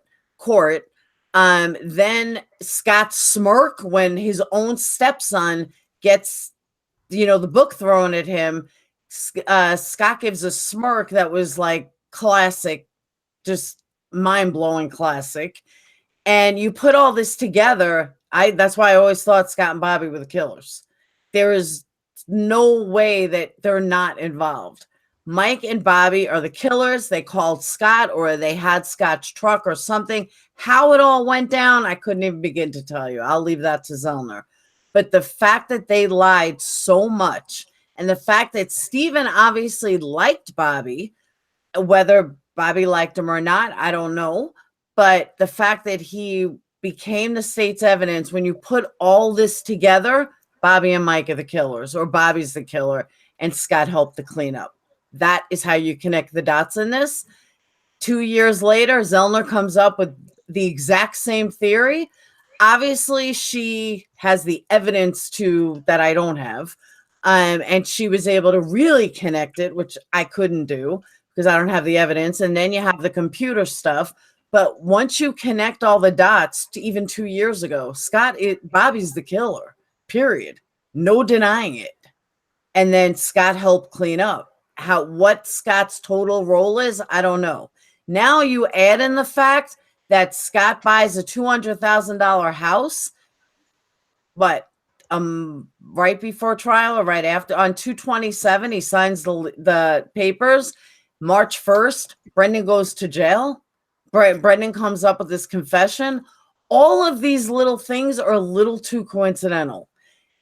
Coincidence is not they live in a small town and they're all related or they're all fucking each other. That's not coincidence. That's small town.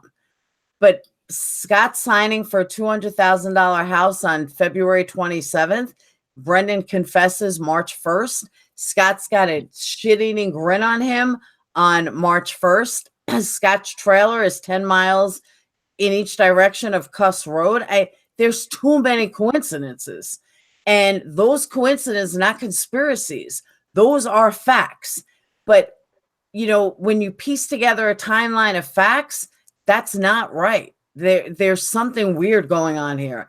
The fact that they called Bushman out of retirement to go to Cuss Road to investigate, the man is retired. Why would higher ups call a man who's retired to go check out an investigation? There's no reason possible. Why did Colburn call in a car? Hold on. Why did Colburn call in a car that he supposedly wasn't looking at? There's no other explanation. Why was there a battery replacement that only came from a specific source that had to be a police source? Wow, funny that they found DNA on the latch of the hood. I mean, when you put the totality together and you look at all these, and I could go on, but when there's no explanation for these things other than the police are lying or somebody's lying or the DA's lying or whatever, there's too many coincidences that don't add up or fit. And I wanted to add in with Bushman there that not only was he called out of retirement, but he took the lead investigation position, I believe it was, on Avery Salvage, and he is the only one who did not write any reports. Yeah, that's right. He had no reports. Lead investigator has absolutely no reports, but not only does he not have no reports, he was only there for one day. He's a lead investigator for one day. You know what that one day was? When Cuss Road was cleaned up. Now all of a sudden he's off the case again. Once Cuss Road was cleaned up and there was nothing there anymore, he's gone. That's too coincidental. That's not a coincidence. And that's where the dogs had hit. He was in the area the dogs had hit. The cadaver dogs. Exactly. There's too many coincidental. That's not a coincidence. That's their shit going on that we will never know.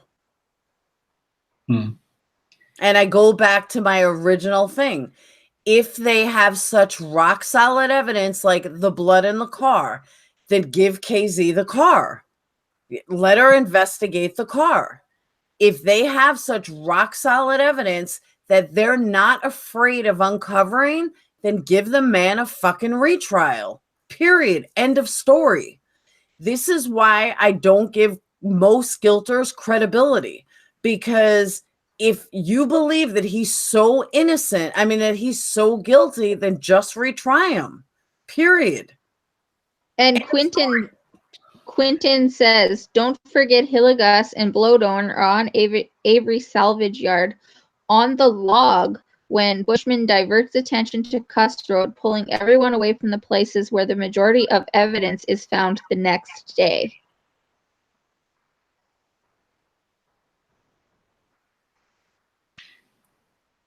That's exactly right. There's a lot of things like that. What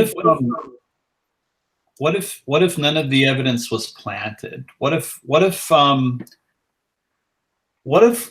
take the notion that none of the forensic evidence was planted? Would you say with that evidence that was presented at trial and the idea that none of it was planted, it was found as it was collected, would you say that would you still say that there's more evidence against Scott and Biffy or Bobby? I mean, Scott. Did you say Biffy? But Scott, that makes no sense at all. If Teresa went the other way, she wouldn't have died. Do you believe that? What you're saying makes no sense. No, I'm just asking. It's a hypothetical. Like for you, it's a hypothetical. But I mean, but let's just say for the sake of argument that that the evidence, the forensic evidence that they found, and it's in the evidence file that the jury saw at the trial, that's all rock solid, and there's no way it can be impeached or there's no way it was planted. Then of course he's guilty. Okay, you would say that. Reasonable doubt. I'm sorry? I would still say reasonable doubt. Even with that evidence not being planted, even with the evidence found as it laid, and the blood and the rab and the DNA and everything, and none of it was planted, are you saying that even with all that, you're still saying that there's doubt that it was Avery? No, if it was proven to be good, then they're guilty. I mean, he's guilty. There's no denying that. Okay. And even Ben says, okay, I agree, retry him. That might convince you when he loses again. And that's the thing. Like, for me, if he goes and he gets another trial and it is done fairly and he loses again, then great. The right person is in jail. But right now, I do not have anything other than reasonable doubt that the right people are in jail. And that's not how you're supposed to convict. You're supposed to be convicted beyond a reasonable doubt. And they were convicted in the media by Kratz on March 2nd, when he did that sweaty little presser. Evidence. He did a sweaty when he did his sweaty press release where he said exactly how they raped her, how they tied her up, all of that stuff. He was convicting them right then. He did not go and say, he did not have a diplomatic thing.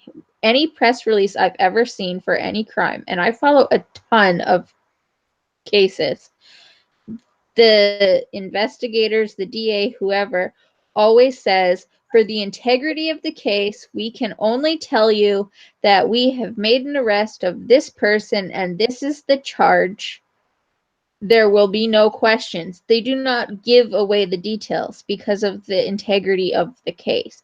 And Kratz went out there and he gave a sexual fantasy and even warned that if you are under the age of 15 that you should not listen. That is not proper behavior. That's not proper prosecution. That is being tried before you're ever in court. He was sweaty. Did you say he was? Yeah, he said Stephen Avery was sweaty. Oh, okay. I thought you were saying Kratz gave a sweaty interview. No. It's a press conference. It's an old story that every other word he used was sweat. Stephen Avery sweat this. Stephen Avery sweat that. I thought you were trying to say that. Sweaty Stephen Avery came to the door when Brendan brought him the mail, and then he forced Brendan to go down the hall where he was profusely sweating, and Teresa laid there tied up, and then he was like, hey, Brendan, want to rape her? And Brendan was like, yeah. And then, like, no, that is not a proper press conference. At that point, that was basically slander. Like, I don't know a better word, but at that point, that is what that was, because they did not have the evidence to back it up. It was not proven in a court. And any other case you follow, you do not get those details until after the trial. So that kind of goes back to something I asked earlier. I was asking about, like, when, what's the most egregious thing that you think happened during the trial that if it had not happened, or if it had been conducted fairly, that there might have been a different outcome for Stephen Avery. And that sounds like a good one. I mean, right? So would you say that if on a second trial, say they retry him, if everybody promises not to give a sweaty interview and just let the chips fall where they may, in the courtroom only and not give press releases? Would you say, like, what else was there besides that? I mean, I don't know. Would you agree that that's a good one? Because that sounds like a good one to me. I mean, that if you're saying he wasn't given a fair trial, yeah, that, in my opinion, tainted the jury pool, and Of course it didn't allow for a fair trial. And then the fact that they moved to Calumet County, but brought the same prosecution and the same witnesses and the same, like, Calumet was already working on this case, so it wasn't really moving anything. Like, they brought Judge Willis with them. So how does that make it fair? A change of venue when you bring all of the same players with you doesn't actually count. It just changes the actual room. okay, so venue, press conference. What about the fact that now we live in this post Making a Murder world where there's actually been 2 shows that have been aired now, and there's this whole contingent of truthers. There's like a whole movement now of truthers, and people like, there's whole channels of YouTube channels and people on Twitter, and like, people writing songs, like about TikTok, Manitalk, and there's all this stuff and blogs and podcasts and everything. Do you think that in this world now, like if we were to retry Stephen Avery, what, if any, influence do you think that would have the other way? Well, I know, like, my own family and I live with my family. They've never seen Making a Murderer. They don't know anything about the case, and I basically live and breathe the case. It's just not their thing. So I think that it is possible to find a jury that hasn't actually heard about the case other than maybe the names. And within Manitowoc, like, you could see people in the documentary, the Mam 2, where they were like, we don't want to talk about this. We don't know. We don't care. Let's just move on. And there's also a whole nother generation of people too. And then you also have an older generation where they're not into Netflix, they're not into Twitter, they're not on YouTube. So there are plenty of people who aren't familiar with the case. So a fair jury can happen with a new judge and an unbiased jury. So there's a truther sitting in the jury pool, and they're running voir dire, and they ask that truther, they say, hey, we're considering you to sit on the Stephen Avery second trial jury, and this is it. You're going to actually have a say in this trial. You're going to actually have something to say about whether or not he gets off. Do you think that truther says, wait a minute, hold up, I can't be on this jury, I'm a truther, and I'm going to have to recuse myself now?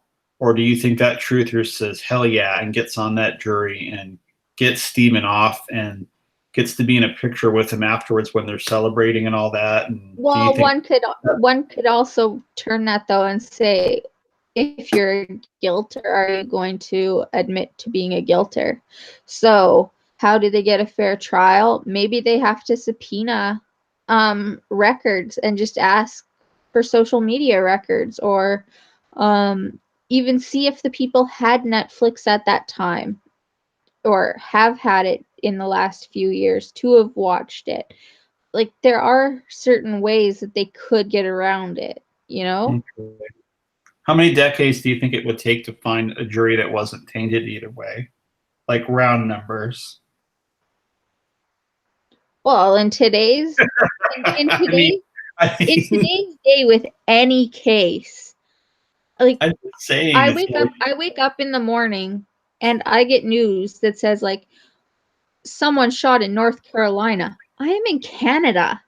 So I mean, No, I see what you're saying, though. I mean, no, I see what you're saying with regard to like a guilt or, I mean, it could. You're right. It could go the other way. A guilt or could, but that's what I'm saying. It's like, I think it's going to be hard to now. Now it's going to be hard to. It's going to be hard to retry that case now. It's just going to be really hard. I don't know how they're going to be able to do it. They do also have the option to have a judge-only trial. Most people don't do that, but you can have the option of a judge-only trial where the judge is the one who listens to all of the evidence. It's a normal trial with no jury, and then at the end, the judge comes back and their final ruling is what happens. Do you think that such a trial might favor truthers or might favor the defense or the prosecution? Well, it would depend on the judge. If they continue with like Judge Sikowitz, then of course she's going to say that Avery's guilty. She's pretty much said that already, right? But if they can find a judge who is willing to actually hear the case, allow proper motions on both sides, dismiss motions on both sides, and be fair in all of the preliminary stuff, then I think they do have a good chance of having that fair trial. And if they do come back and say, you know what, all of this stuff that you've presented says that I think you're guilty, then that's that. But it's got to be fair, and so far it hasn't been fair.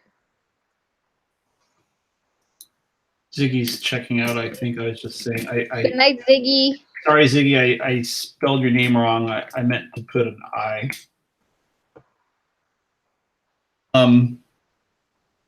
Yeah, I just think I don't know if I think that's going to be kind of strange to find a judge who's willing to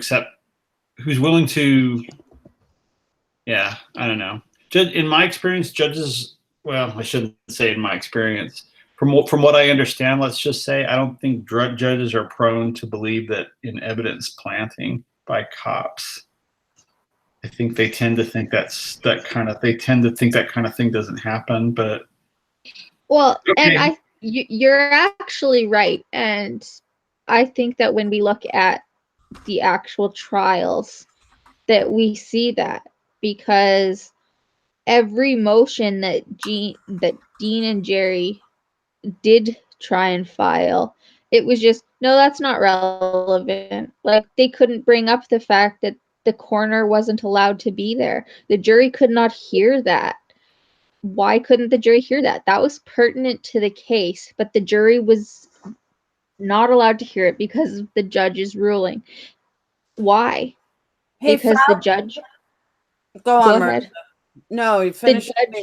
The judge was just saying like, oh, well, nothing, like, I can't remember the exact words, but it was something along the lines of, this will have no outcome on the case. And of course it would. The coroner is the coroner.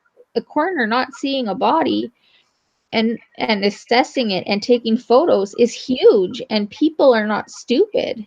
That was the judge going with the cops.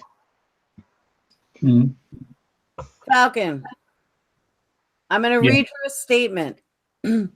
Corruption, lies, multiple evidence plantings, and deceit existed throughout the entire Kenosha criminal justice system. Guess who said those words? Wait, I want to think about that.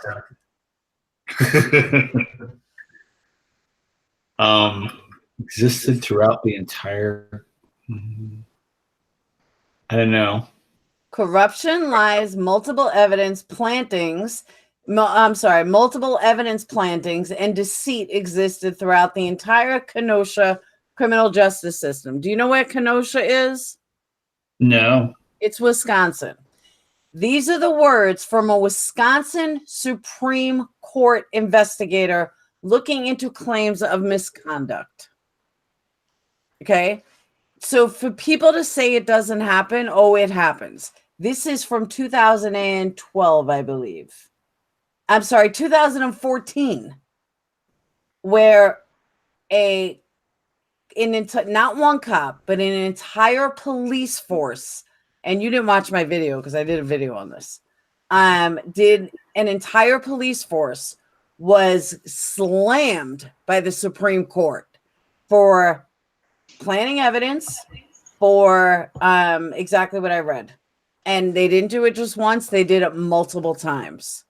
So if you think that a place 3 hours away, judges aren't going to think, jurors aren't going to think that planting evidence is possible. Right in their own state it happened, and it was huge when it happened. Don't forget that. Did they have evidence that that happened? Did they what? Did they have evidence that that happened? Well, someone hired an investigator and they got the evidence. Supreme Court, it was a Supreme Court investigator. Supreme Court sent somebody there to find out what was going on. So do you think that's what would be necessary, like in a retrial of Stephen Avery? We would have to, in order for the trial to be fair, we would have to investigate. We'd have to investigate. Part of that trial would be an investigation of the investigators. Absolutely. And without that, without an investigation of the investigators, we can't get a fair trial for Stephen Avery. No, the courts will not give him a fair trial. That will not give him a new trial. Why? Why wouldn't they? Because they don't want stuff opening. They don't want things coming out that they can't explain or they can't justify or anything like that. They don't want that. So they'll just keep blocking a fair trial so it doesn't get to that point. Don't you think? I think though that Zellner is kind of doing a yeoman's job of at least examining the evidence that was collected. I mean, I don't know if she's getting anywhere with that, but I mean, she's going through it and stuff. I mean, yeah, but if she doesn't get it in court, it doesn't matter. Yeah. I mean, all this money, all this time, all this everything she's putting into it, if she can't get a new trial, then it's pointless. She wasted everybody's time and money. And that's what most of us are so afraid of, that she'll never get a fair trial. They'll never give her a new trial, ever. I don't see a new trial happening. Either he's going to be exonerated or he's going to be denied. There will not be a trial. He will not be exonerated. In order to get exonerated, he needs a trial. Well, he walked the first time without a trial. That's because there was DNA evidence. There's no DNA evidence this time. No, but if she can prove that the planting and stuff actually happened, or she can come up with concrete evidence that it wasn't him, like if she actually has something saying Bobby did this, he could walk. Yeah, but that's still an evidentiary trial.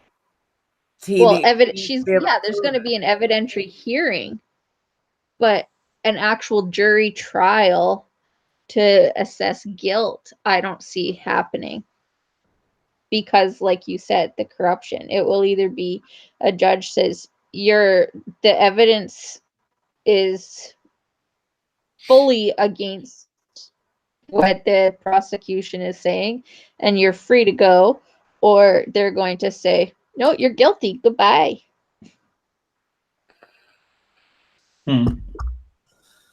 That's what I think, because I just can't. I think Brendan might get a trial, but I don't think with Stephen it'll be a trial. I kind of agree. I mean, it's like with Stephen, it feels all or nothing. It's like, Laura, the stuff you're proving, or no, I'm sorry, the stuff you're saying that you think the reason. The stuff you're saying, you're citing as reasons for why you think Bobby and Scott did it. I think that kind of stuff's even harder to prove than the DNA stuff and the bones and all the other stuff that was brought at trial. I mean, that's very, very, it's kind of a nebulous area where you're getting into like, well, how fast would you have to have been traveling on this road to get where you said you were going to be? And it's just kind of like, I don't know if the things you're saying that were impossible, I don't know if how ironclad that is, you're going to be able to say in court how impossible that was.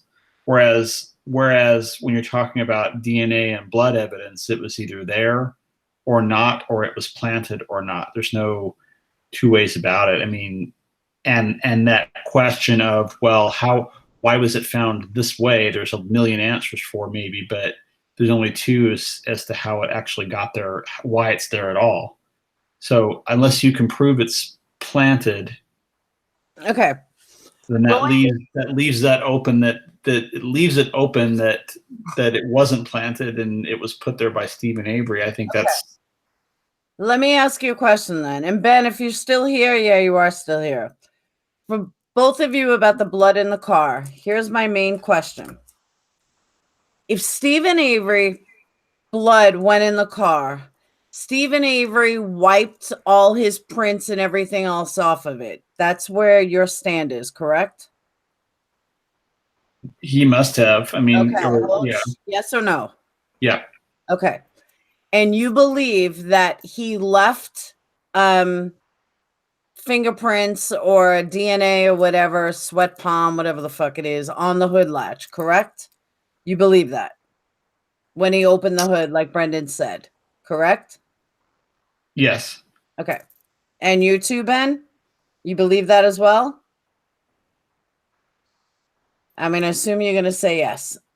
He said yes. I forgot they're delayed. Yeah, that was the first one. Okay. So then tell me this. If you believe that, then where the fuck did the other 8 prints that were on the RAV4 that were never tested come from? Because if Stephen Avery wiped it all down, then he would have wiped away all those other fingerprints. So your theory right there is moot. You can't. Did Stephen miss the blood and missed other handprints and other fingerprints? No. This is what I mean about you can't have it both ways. If you believe that Stephen Avery wiped all his fingerprints off but left the blood, then how'd the other handprints get there, or fingerprints, the 8 that they never tested? Did he not wipe those down, or did that happen after the fact? Answer that one. Well, I think he was only concerned about wiping off his own prints. Oh my God! Really? Just kidding. Wait a minute. just jokes. Wait. Did they find? I did not know this. You see, now this is one of those things you're bringing up where I'm kind of like, I have nothing to say because now I got to go back and look something up. But did they find a significant amount of prints? Yes, and they never tested. Did they lift somebody else's prints off the wheel, for instance? I can't. No, it was on the outside, I believe. On the outside of the car? Wait a minute. The latch, when you open up the door, the car door latch or whatever, the car door thing, I believe it was 8 print. I know there was, I want to say 8. I'm really sure 8 is the magic number. Joseph, there were 8 prints, correct? But there were 8 prints that they never tested. They never did anything with. They never tested it. They never did anything with it. They totally blew it under the rug. And theories have gone on, but I won't even say theories. I won't even get into the theories. But there's been a lot of talk that, was it Colburn's? Was it Scott? Was it Bobby's? Whose was it? And why was it never tested? Joseph said I'm right. It was 8. 8 latent prints that were never tested. They never said whose it was. And that was the end of it. So if you believe that Stephen Avery wiped down his fingerprints, well, then where'd these other fingerprints come from? And how would he miss 8 other fingerprints? But he would wipe down his so much and so well. It doesn't make sense. There's no logic in it. So I'm sorry if you covered this up. Oh, I thought your sound went off. I was looking at the YouTube delay. It's okay. I know it is. Anyway, so they found 8 other prints, and were these all on the hood of the car? Are you saying? I know that Joseph helped me out. I know some of them were on the door. When you open the door, and they were all proven. None of them were Stevens. None of them. None of them were Brendan's. None of them were Stevens. That they did.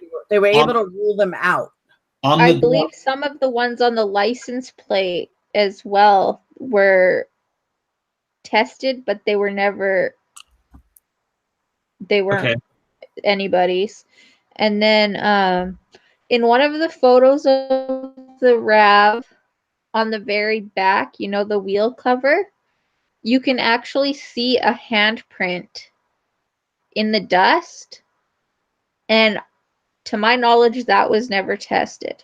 Okay, but what I'm getting at, I think you know where I'm going here. I'm trying to find out, are the 8 fingerprints that you're referring to, are they in the places where Stephen necessarily touched? Like, in other words, were they on the door handle where you open the car door? Were they on the steering wheel where he had to turn the wheel or something? Or were they in places where he necessarily touched and wiped down the places he knew he touched, and yet they found fingerprints in those places? Or are you just saying they found fingerprints in other places on the car?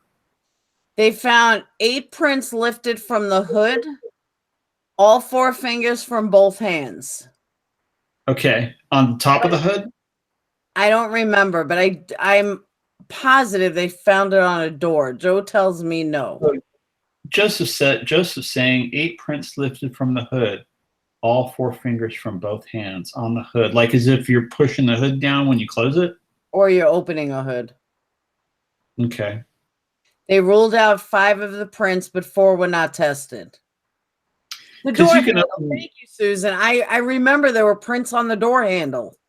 Because depending on the car, you can open a hood, and I know because I've done this. I could see this happening where you open a hood and you hold the underside of the hood somehow, and you're not necessarily putting your hands on top of the hood. You're just kind of holding it open, and then to close it, you just kind of let it fall and it closes. You don't necessarily have to put your hands on top of the hood to close it.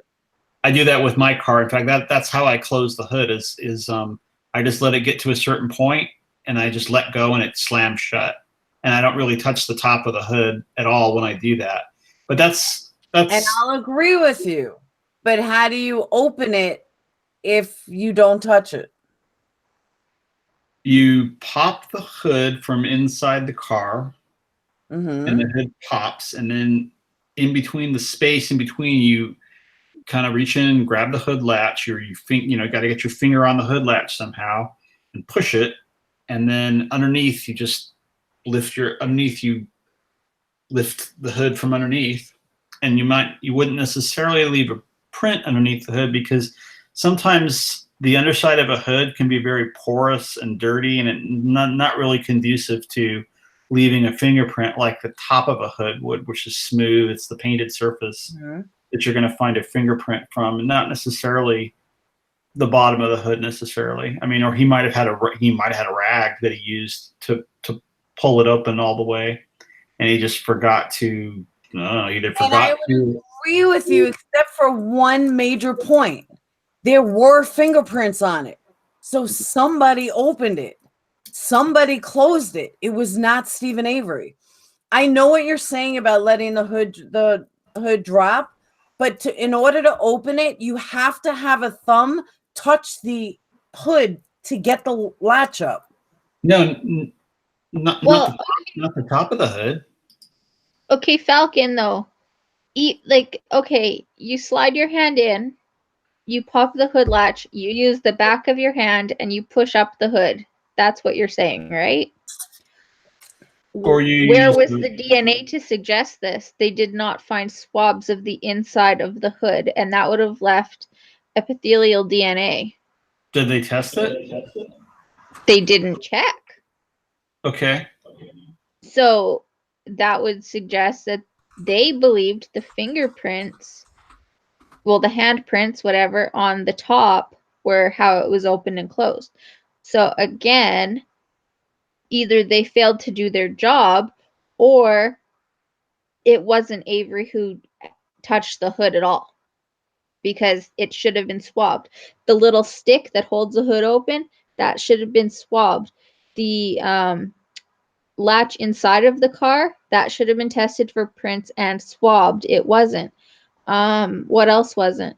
The But the prints on the even thing that you pull to move the seat backwards and forwards, that wasn't swabbed or tested for prints. So, and then the 8 prints they do have don't match the people who are in prison. How is that explained? because apparently the you mean the prints that were on top of the hood, they don't match Avery? Is that what you're saying?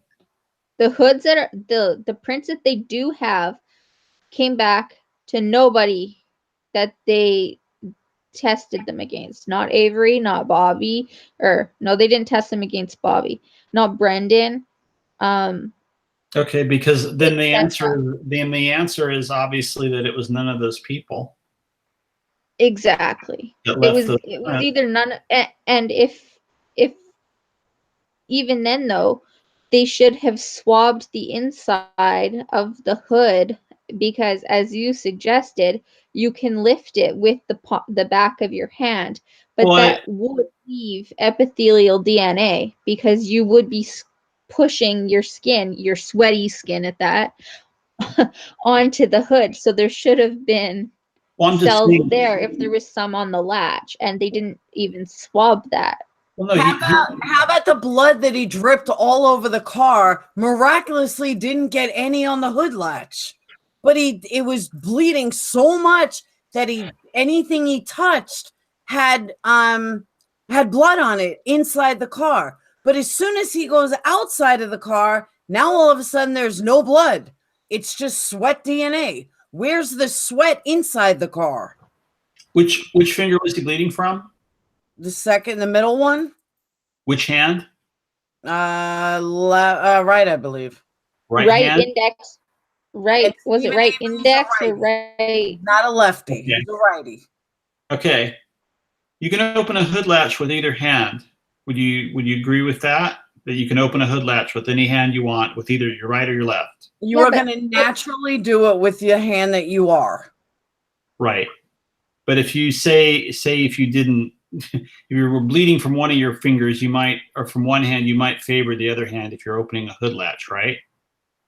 Okay, Falcon, though, when I open my hood, and I do open my own hood. My dad is a heavy-duty mechanic, and he does all of our car work and stuff, and I grew up doing this. When I open my hood, it doesn't matter which hand I use for my hood latch. I just kind of feel around with both, and then whichever one finds it wins. The other hand lifts the hood. So both hands would have been used. Blood should have either been on the latch or on the inside or the top of the hood. You cannot push the latch and open the hood with one hand. Well, I mean, you could have a rag in one hand and be touching the latch with the other. I mean, there's all kinds of ways. But if he's got a rag in his hand, why did he bleed all over inside the car? If he had a rag, why did he bleed inside of the car? See, you're picking and choosing evidence. That's the problem. No, I'm like you're correct. Like, yes, he could have had a rag, but in that one instance, why would he have a rag there and not in the car itself? And where did he get a rag from? And where did this rag disappear to? You're asking me where he would have got a rag at an auto parts yard? Like, where would he have gotten a rag? I don't know. There's probably a rag laying on the ground within 10 feet of that car. I mean, have you seen that place? There's there's anything he could have picked up off the ground. He could have picked up a piece of paper. He could have done anything. I mean, to not get blood on the hood latch. But what I'm getting at is, generally speaking, you turn a key with the steering wheels and the column a certain way. You turn the key with your right hand, don't you? You don't reach over. You don't ever reach over with your left hand across the steering column and use that hand. I mean, you use the hand that you kind of don't really have a choice. And when you're turning a key in the ignition, you kind of have to use your right hand, do you not? Well, that's what I'm saying, though. You're saying that he could have used a rag to open the hood, right? So why wouldn't he have been holding that rag on his open bleeding wound to start the car in the first place? I don't know. So the totality of what happened just in that car, you're saying there was a rag, there wasn't a rag, there could have been a rag, but he only used it here. But he didn't use it there. He left blood here, but he didn't leave any there. That is where people like me and Laura start to say, well, this doesn't make sense because it's just too iffy. Or it makes all the sense in the world if you're trying to wipe down a crime scene, but you're not doing it very perfectly, and you wind up leaving some behind. So you wipe down you're able to get rid of a lot of the evidence, but you miss some spots. You leave a few places where you left blood. And like I said, once again, we're talking about the RAV, which probably, I'm going to guess that Stephen Avery didn't expect that RAV to get found before he could take it off someplace and dispose of it. So he probably, I'm going to guess he didn't spend as much time on the RAV as he could have, because he just didn't. If you're talking about the RAV being part of the crime scene and the inside of the garage being part of the crime scene, and where God knows where else there was blood and stuff that he needed to clean up, then he might have spent less time on the RAV than he did the inside of his actual residence. But it's apparent that he gave the RAV a once-over at least, because you're right, there's not blood on the steering wheel where you'd expect to find it. Falcon, once again, even if he did the shittiest job of cleaning up, of wiping down the car, there is no way in holy hell that Stephen Avery could wipe off every single one of his fingerprints but leave others. Stephen was not a bright man. He was a fucking moron with an IQ of like 70. He was not a nice person, but he wasn't a fucking murderer. He's not smart enough to be able to wipe down the car and leave other people's fingerprints. He's not smart enough to bleed in a car, and he probably used a dirty fucking rag when the hand blew up. I mean, when his cup reopened, and probably chucked it somewhere, which is why Wendy Baldwin was after it so much. This is not, you're trying to use good, solid intellectual logic with a man that didn't have any. You're trying to use logic like he was so smart that he wiped everything down so much. Stephen Avery didn't clean anything. Nothing. Did you see the inside of his trailer? Nothing. He was disgusting. But he wasn't a murderer. And he was set up. And he doesn't deserve to be where he is. And if he is guilty, then retry him. End of story. Okay. Well, maybe we should just end on that note then. So that's it. Case over. I'm done. I just feel like what you're saying, Falcon, if it had happened, say the Rav was sitting there for a month and he went out every day, and he was like, oh, I gotta do this, and he went over it, and he had his little rag and his bleach and whatever, that would be possible.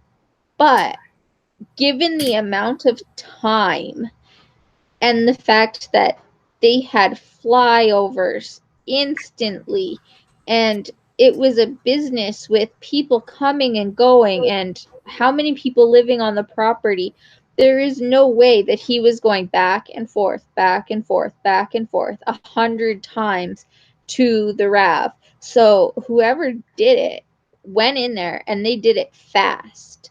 And someone like Steven, or hell, even you, if you went in there and you had a reg, you would wipe down everything super fast, and you would be like, wham bam, thank you ma'am, kind of thing. Where if you had time, then you could be more meticulous. Marissa, I don't mean to interrupt, but I got it. I'm burning to answer Ben. Ben, you're your comment is the most stupidest comment I've ever heard. And here's why. He didn't know there were other prints. How could he? He is only going to wipe places he knows he touched. Okay, I will give you that. But he probably touched the fucking hood latch. And yet there were still fingerprints on top of it. Steve, you can't see fingerprints with the naked eye. Stephen Avery would not know which fucking fingerprints were his because you couldn't see them. So the comment is absolutely ludicrous. It just doesn't even make sense. And Yeah, but I also only... want to add that Hollywood Hair for You had a great comment. And she said, why, or he or she, why didn't they use the light to see blood like on Forensic Files? I thought that was a great comment. She's talking luminol, and they did use luminol in the garage. He used duct tape instead of a Band-Aid for his cut. That is true. I remember that. I mean, this was not an educated, clean freak. You're thinking like a rational person. Stephen Avery was not a rational person. If you take all things considered about Stephen Avery, he was ugh. I call him a little blonde midget, but he wasn't rational, and he wasn't educated, and he wasn't smart, and there's no possible way he could know that he was going to wipe down the car, but miss some spots, and he just happened to miss the fingerprints. It's just stupid logic. But we were talking about those prints before. We were talking about those prints we're talking about are on top of the hood, right? But if he opens the hood and he's in the process of wiping down the car with a bloody rag, he's going to get blood streaks in his wiping down. Oh, wait, I'm sorry. He must have had a nice clean rag because Stephen Avery was such a clean person. He had the bloody rag that, what's her name, found. Wendy Baldwin found. She looked erratically for this bloody rag. She wanted to find a bloody rag. So if he wiped down the car or even wiped down his prints, how come there was not one streak of blood anywhere? How come there was no blood at all streaked anywhere? So now he had a clean rag and he had a bloody rag. Think about it. It doesn't make sense. And you also have to, I was going to say, with Teresa, the way that she was, like, she claimed a freaking wiper on her insurance. You can bet your ass that girl had her car into the shop every time it made any little sound. And she brought it in for oil change. She brought it in for, like, all of the maintenance, the lubrication, all of that. Every 3,000 or whatever it is in the States, kilometers, miles. And so there would have been prints all over in her hood and on her hood latch. And why didn't they find that guy's DNA? Why didn't they find the mechanic's DNA? Why did they only find Steven's DNA on a hood latch that was touched probably dozens, if not hundreds of times by her mechanic? I read somewhere, it might have been on Eric's thing. Oh, I'm making the rounds. I got to get off these things. I'm probably on these things too much. But you love me, Falcon. Yeah, I do. But that's beside the point. But no, seriously though, I was reading somewhere that who was it that said this? But I believe they were saying, maybe it was Eric that said it, that the nature of DNA collection, actually maybe Joseph knows this. Joseph probably knows this, that the nature of DNA evidence collection, when they test for DNA, it's not like they find DNA and they're able to, they do like one sample and they're able to match or not match a bunch of different people. They sort of like match it against who they're testing it against. So unless and then the same person was saying unless there's the case where it's mixed somehow and you got two different profiles in there. But I think that's kind of the answer to the question, like where like if they were testing for Stephen Avery and that's whose DNA they found under the hood latch, they probably just stopped at that point. They said, okay, we got Stephen Avery's DNA on Teresa Halbach's hood latch. I don't think they would have continued on and said, okay, let's see who else's DNA we can find on this car. I think once they found Stephen That's Avery, not how DNA works, though. They would have ran the DNA. They would have said, okay, we have a mixed profile. Then they would have separated the DNA and they would have said, okay, we have 2 profiles or we have 5 profiles. And then from there, they would have separated it further and then tested it against known individuals, including her mechanic and Avery and anybody else. And they would have went with that. And they would have had known profiles for probably most of the people because only some people walk around touching hood latches. but you're assuming that they didn't. You're assuming that they found a mixed profile, though, or that they should have found a mixed profile under the hood latch. They should have, because a mechanic has worked on her car. She bought that car used, and a mechanic. Yeah, but when's the last time somebody opened it, though? When's the last time somebody else? What does it matter? DNA doesn't just disappear. But you guys are missing the big picture. And the big picture is that they didn't even have anything on the car other than it was it was on Avery's property. But they didn't have anything on it because there was nothing on it, because there were no fingerprints of Stephen or Brendan or Stephen at that time. The whole hood latch thing came in when the battery came in. They needed a reason to open the hood and say that Stephen changed out the battery. That they didn't get this information until Brendan gave a confession in March. That's when they found this hood latch information. That's also when they found the bullet information. When they found the bullet was after Brendan's confession. The cops knew, here we're connecting the dots again. The cops knew that they changed the battery because Stephen Avery would not need to change a battery. There was no reason for him to change a battery if the car was on his property the entire time. Why would he need to change a battery? If the RAV4 was on the property and Teresa was ravagely killed, and they said that they threw her in the car because they were going to drive to the lake or somewhere else or whatever the story was, and then changed their minds and then brought her back out or whatever, the car never moved. There would be no reason for them to change a battery. But there would be a reason to change a battery if the cops changed the battery after they had the car on November 3rd in custody, which they have a police report for, stating that they had the car in police custody on November 3rd. And they changed the battery with the police battery because they needed a battery in order to drive it to Stephen's lot. Stephen would not need to change a battery to drive it to the lot, and because it was already on the fucking lot. And if he needed to remove the battery because he wanted a fresh battery or whatever, he wouldn't fucking replace it with another one.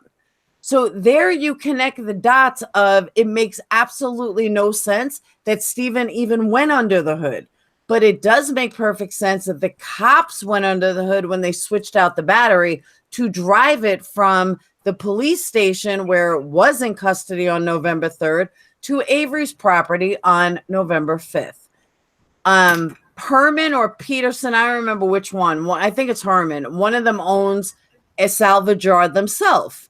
So it would be more than logical that they took the battery because it was a brand new battery and batteries are worth money. And they took the battery out. But then when they went to set up Steven, they had to drive it to Steven's lot. And in order to drive it there, they needed a battery. So why they didn't just put the original battery in, I have no fucking clue. But they replaced it, according to Zellner, with a police battery that only a policeman would have. Therefore, they could drive it. Dumbasses never took the battery out. The cops weren't too brilliant either. That's what happened. That is what, and then Brendan, they needed a reason for Steven to be under the hood. So they coerced Brendan to say that, yeah, Steven went under the hood. That's how all of this came about. And Zellner confirmed where Zellner's evidence really came into this picture is that Zellner said that the battery came from a cop, which ties into the whole theory of what I just said. That's how you connect the dots in this case. And that's exactly the problem with this case. Nothing actually connects. Like, there is no fluid motion or story or whatever. Like, there is no A, B, C, D, E. It just doesn't flow. It's not what they presented.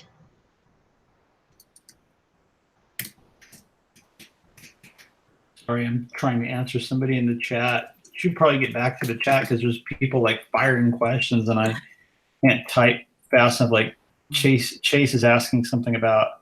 Chase is saying, Falcon, okay, we know for a fact that the body wasn't burned there, so we have to believe that Steven moved the remains there to make him. No, I don't know for a fact that the body wasn't burned there. In fact, I say the body was burned in the fire pit and some of the bones moved to the Janda barrel. That's what I say. So. Okay, but why were the...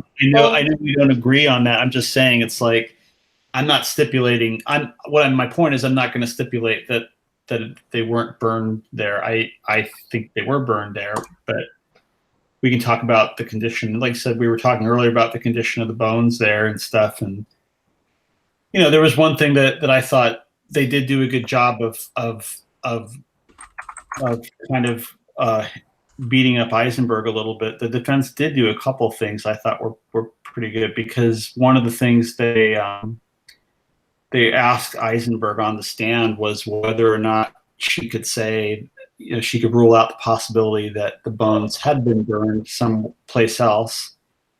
And if I remember correctly, we talked about this before. I don't know if you remember, Marissa, but I've said this before, that I thought that was the one thing where Eisenberg kind of screwed up a little bit on the stand anyway.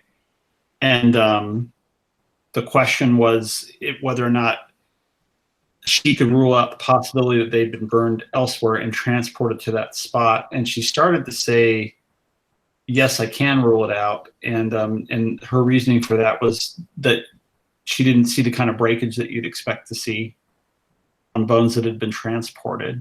And the defense shot back with, but they were kind of being transported around with all the sifting and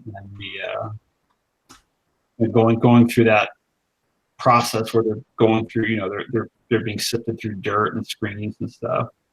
So I mean, that part is something that we can go back and forth on, but I'm not going to stipulate or say that I think the bones were burnt someplace else and then brought to that scene and dropped in there. I don't agree with that, but. Well, I think Eisenberg screwed up, though, in saying that at all, because we have 3 locations where bones were found in the Manitowoc quarry, and then the burn pit itself, and also the burn barrel, all before they were collected. So either she was cut up and burned in like 5 places, or she was burned in one place and then scattered. And I mean, if it was me killing somebody, I wouldn't want to be tending to 5 different fires that far apart from each other. Like, that to me would be a big, like, distress. Like, something's going on, like everyone would see that many fires. It wouldn't be easy to hide.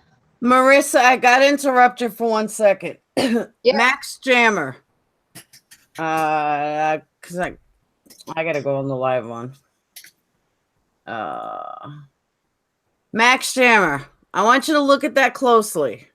That is a fucking smile. That is a smirk and a smile. There is no denying that.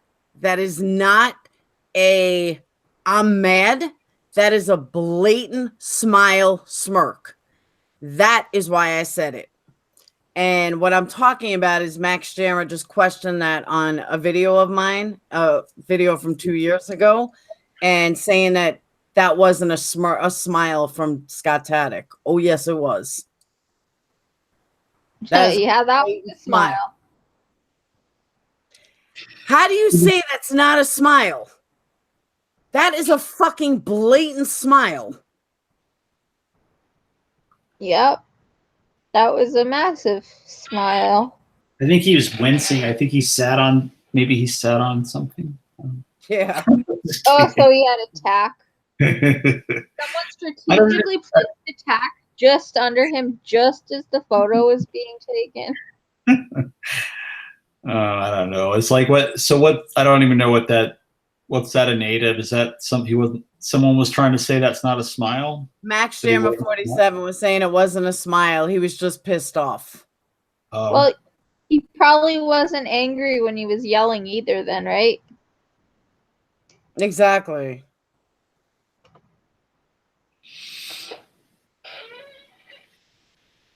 Oh yeah, he was pissed off. I don't know. I don't know if I would have been. Well, that's the thing. Yeah, that's really weird. I have no idea what that would be like to be accused of a crime that you didn't commit, and have somebody saying it, and I guess it depends on what that does to your life. I guess is how angry you get. I mean, but I mean, I'm what I'm thinking of now is the wasn't he on a phone or something, and then Yeah, Barbara was on a phone and recording with Steven, and he flipped out. Barbara was saying something about how this is going to kill her or something, basically, or she's going to lose. Steven's going to lose his sister. Yeah, but I don't believe it had that he was physically going to kill her. I think she meant from stress and stuff. Well, yeah, because Zellner's going after her family, basically. I mean, Zellner's gunning after her son and her husband. I mean, it's kind of like, yeah, that's pretty. I don't know. If I were Barbara, I'd be like. I think we can all agree, though, that Barb's response in all of that was a rational response. Scott screaming, saying that Steven ruined his life, that he was going to put him in the ground if he ever gets out, and all of that. That was not a rational response. From Barbara? No, from Scott. It was in the same phone call. Remember, he was yelling in the background, "Let me talk to that fucker. I'm going to put him in the fucking ground if he ever gets out." Mm. He was screaming, and Barb was yelling at him to shut up.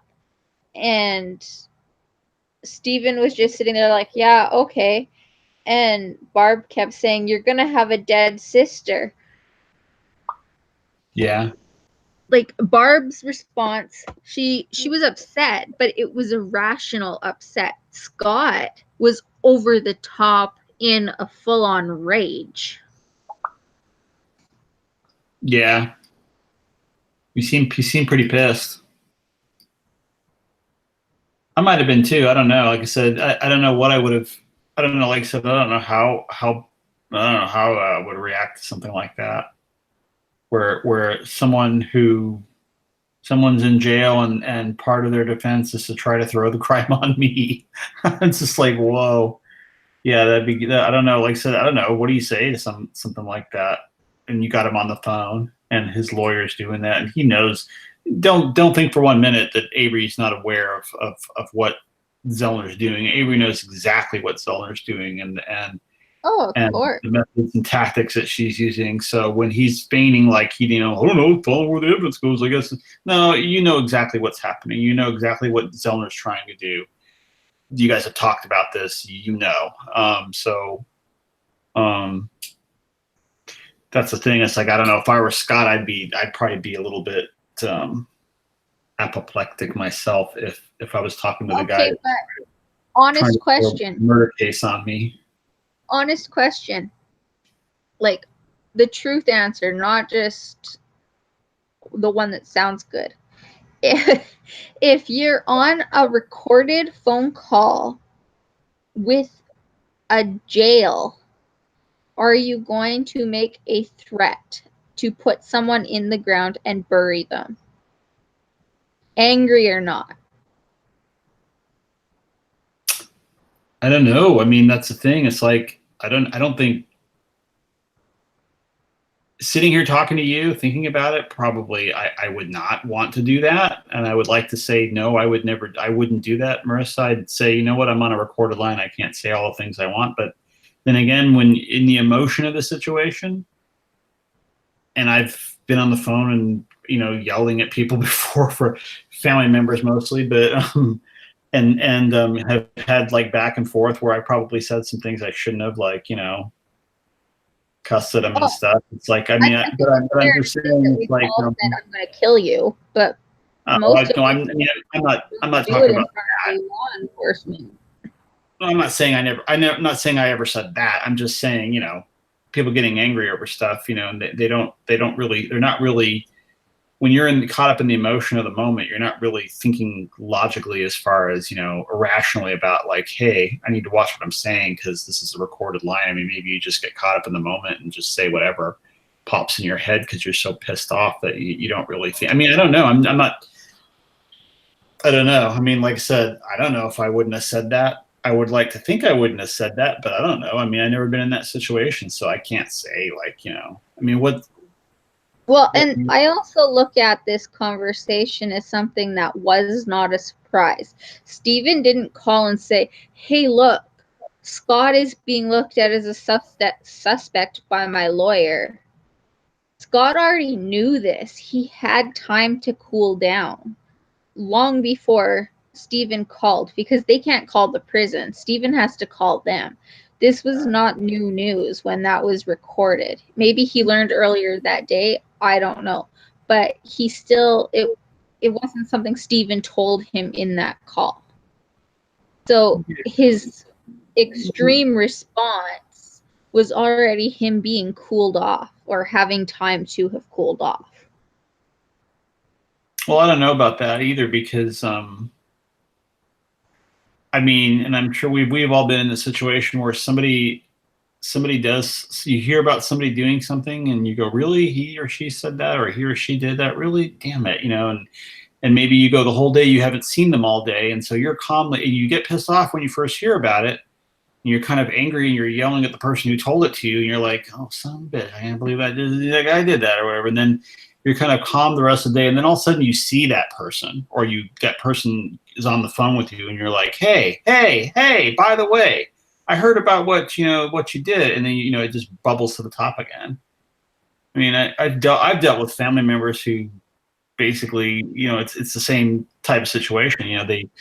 They'll hear something that I said, and they might be laughing and going about their day, but as soon as they see me, it's like, hey, asshole. all of a sudden it all comes out, and it's like, whoa. They're like pissed off because, I don't know, maybe no, I don't know, for whatever reason, like I said, family squabbles, whatever. I'm just saying, it's like, it's not unheard of for, you can't say how people. It's something that's generally private, and if you were having a family squabble and you ran into that person in a store and you were the only people in the aisle, wouldn't you still be cordial? Yes, because someone might overhear. In the back of your head, in the back of your mind, when you're on a phone call that is being recorded, you should have that same type of, like, buffer I don't know. I've seen people fight in public before. I mean, I'm not saying I do it. I'm just saying I've seen people go off on people in public before. I mean, I see what you're getting at. I mean, I'm just saying it's like I don't think it's an absolute thing. I don't think you can say like with. I don't think you can reasonably predict how people. I don't think you can reasonably predict how everyone's going to behave in a certain situation. It depends on the nature of what they're pissed off about. It depends on that person. It depends on No, and I'm not even arguing that he was mad because he's guilty. I'm just saying that his response doesn't seem like a rational response. No, where it's not. Barb's response seemed where Barb, she was clearly angry. She had words, but it was rational. Well, I think the word you're looking for, though, I think is justified. It's almost like you're saying like that Scott's reaction wasn't really justified, but Barb's was. But I don't know. I mean, maybe that's not what you're saying. But I mean, I hear what you're saying. I get that he could have been angry, and he has the right to be angry. Most people would be, but it's the level he went to. Like on a scale of 1 to 10 on the rage scale, he was a 12. Most people would have it tamed down at like a 6 or a 7 when they know they're being recorded. They wouldn't be making threats. Let me, I know this is going to shock everybody that I would have a big mouth, like shocker. Oh my God, Laura. I know it's going to shock everyone, but I was being recorded. I was doing the fucking recording, and my ex pushed my button so bad that I was Scott-tatic. Totally. And I was doing a recording for court. And this happened more than once. This happened probably, I don't know, 112 times. That someone pushes your button so much, you totally forget that you're being recorded. Even if I'm the one recording it, you totally forget. And Steven pushed Scott's buttons to the point, and I am in no way sticking up for Scott, but Steven pushed his buttons that he just went ballistic. So it's very easy to say, oh, that's stupid of him. But when you are so caught up in that moment, I mean, granted, when you're in a love relationship rather than, with your husband, rather than, your neighbor or your brother-in-law, it is different, but somebody can get you to that point where you just went ballistic without even thinking about it. So that I will say.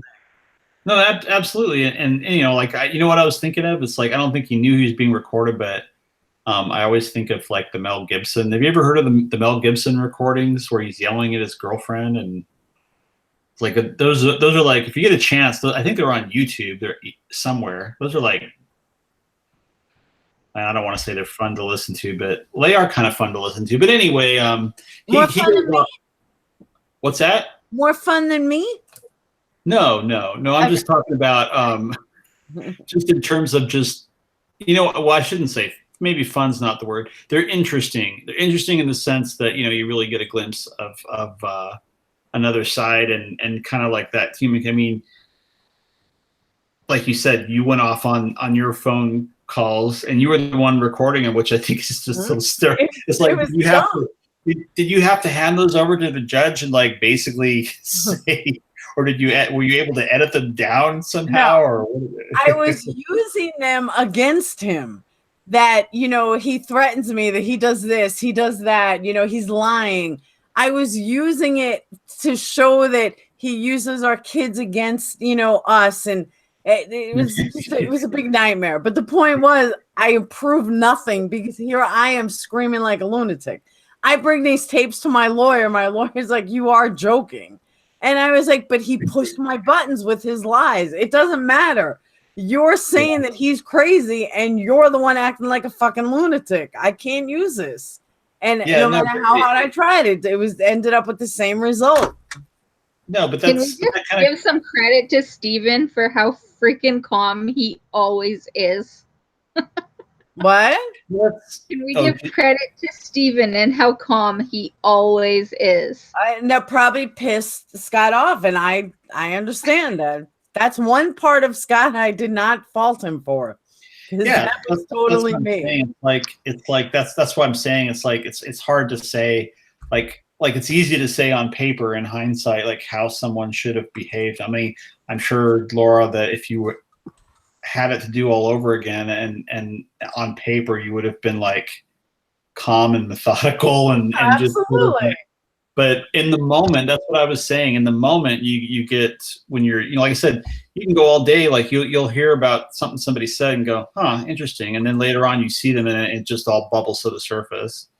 I mean, like I said, I've had, like I said before, I've had situations where someone was pissed at me or vice versa, and I, maybe I didn't see them all day, but as soon as I saw them, it's like, hey, come here, and just like it's just right there, and so that would be been the case with Scott, where like I said, he heard about this earlier in the day, and he's like, huh, really? And it's just kind of bubbling under the surface, and he doesn't say anything. And all of a sudden, oh, by the way, here's Stephen Avery on the phone. Like, would you like to say something to him? It's like, yes, I would. And the next thing you know, it's like he's going completely off on him. So yeah, I mean.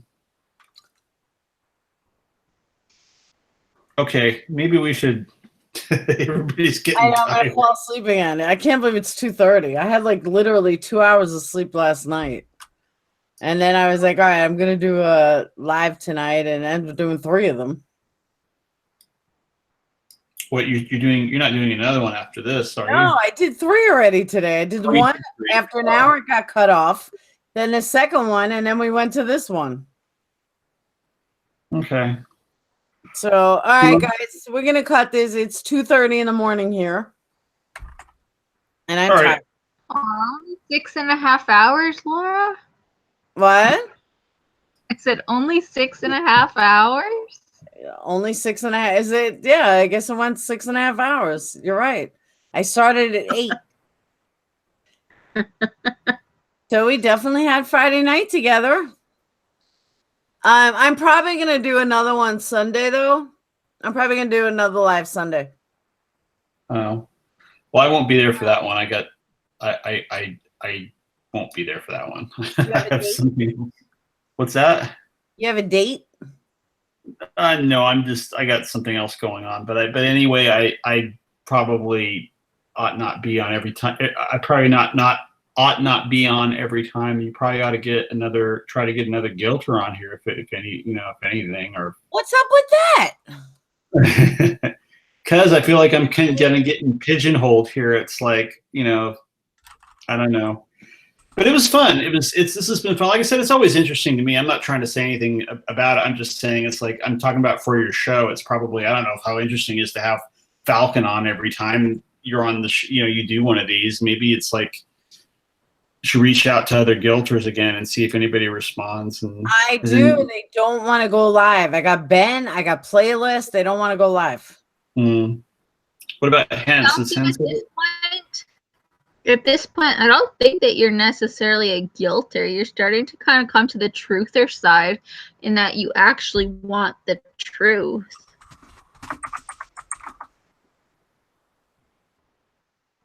Yeah, I mean, I do. I just, like I said, I think it's like I said to Eric one time, I think our threshold is just set differently for certain things. Like,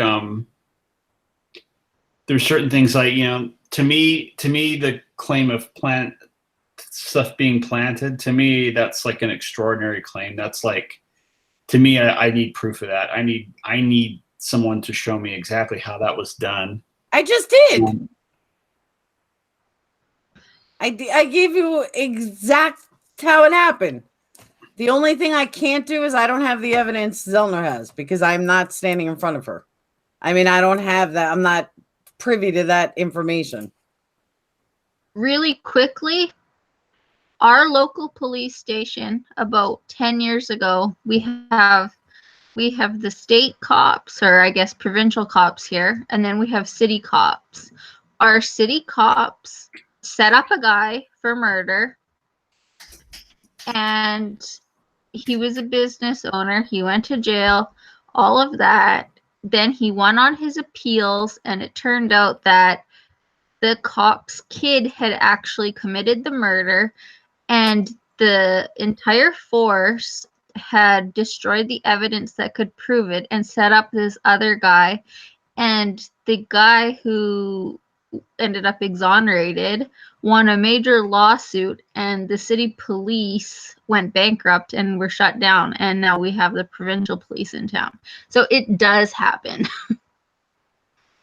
Oh no, I mean, I said on another one of these, I was saying how I know these happen. I mean, I'm not trying to say that it doesn't happen or that it's impossible or anything like that. I know it. I know there's cases of it. They're all over the place. I'm just saying, usually in those cases, there's evidence or something that came to light where they were actually able to prove conclusively that it happened. Not just theorize that it happened, but they actually came up with evidence that it happened, to where anybody who looked at it would say, "Oh yeah, obviously, it went down this way because and they could point right at it and say, no, here it is. We have a videotape of him planting the evidence, or the guy was left-handed and he put the gun in his right hand or something like that." So obviously, I mean, just something like that. There's something somewhere where they can point to it and say, dun dun dun dun. This is how we know that he planted the evidence. I mean, yeah, there are those cases. I don't know if we're there yet with this. I know what you're saying, Laura. I know you did give me a scenario where it could happen, but it's just, to me it's still a little bit speculative. It's like you're still kind of, I don't know. It's like I haven't really, I think I've yet to see anything that's concrete. To me is being concrete. I think it's a little more. Well, I couldn't possibly come up with something so concrete because I don't have the evidence. I can only come up with theories. It would be absolutely asinine for me to say that I am concrete sitting in northern Alabama when the evidence is in Wisconsin. There's no way I could do it. Anyone that says they can is an idiot, because I can't. There's no possibility.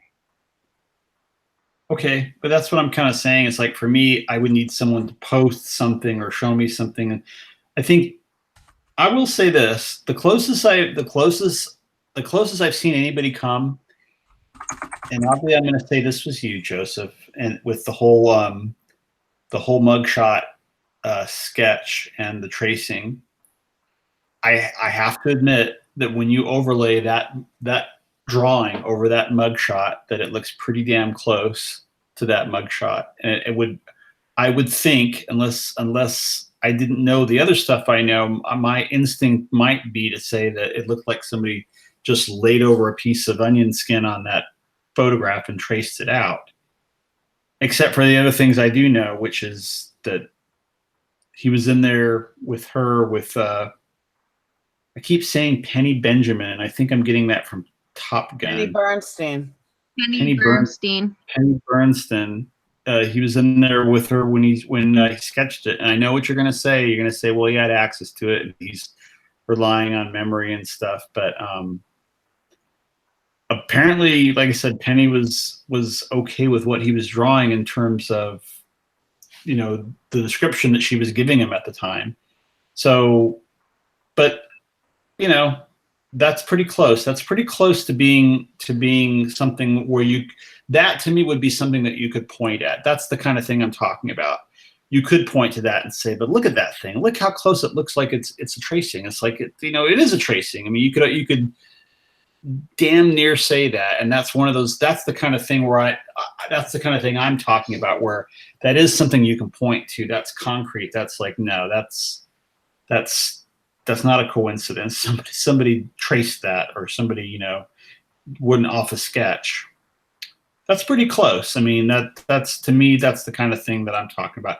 I haven't seen too much of that in the second trial. I haven't seen anything where you can point to and say, I think they've tried different things with, I think we're talking about. Remember, was it MAM1 where the quote unquote a red letter day for the defense when they were talking about the package with the blood vials had been obviously tampered with, and there were holes in the top of the vial. I remember even watching that myself and thinking, wow, you know, look at this, look what they found, holes in the top of the vial, you know, tampered with, you know.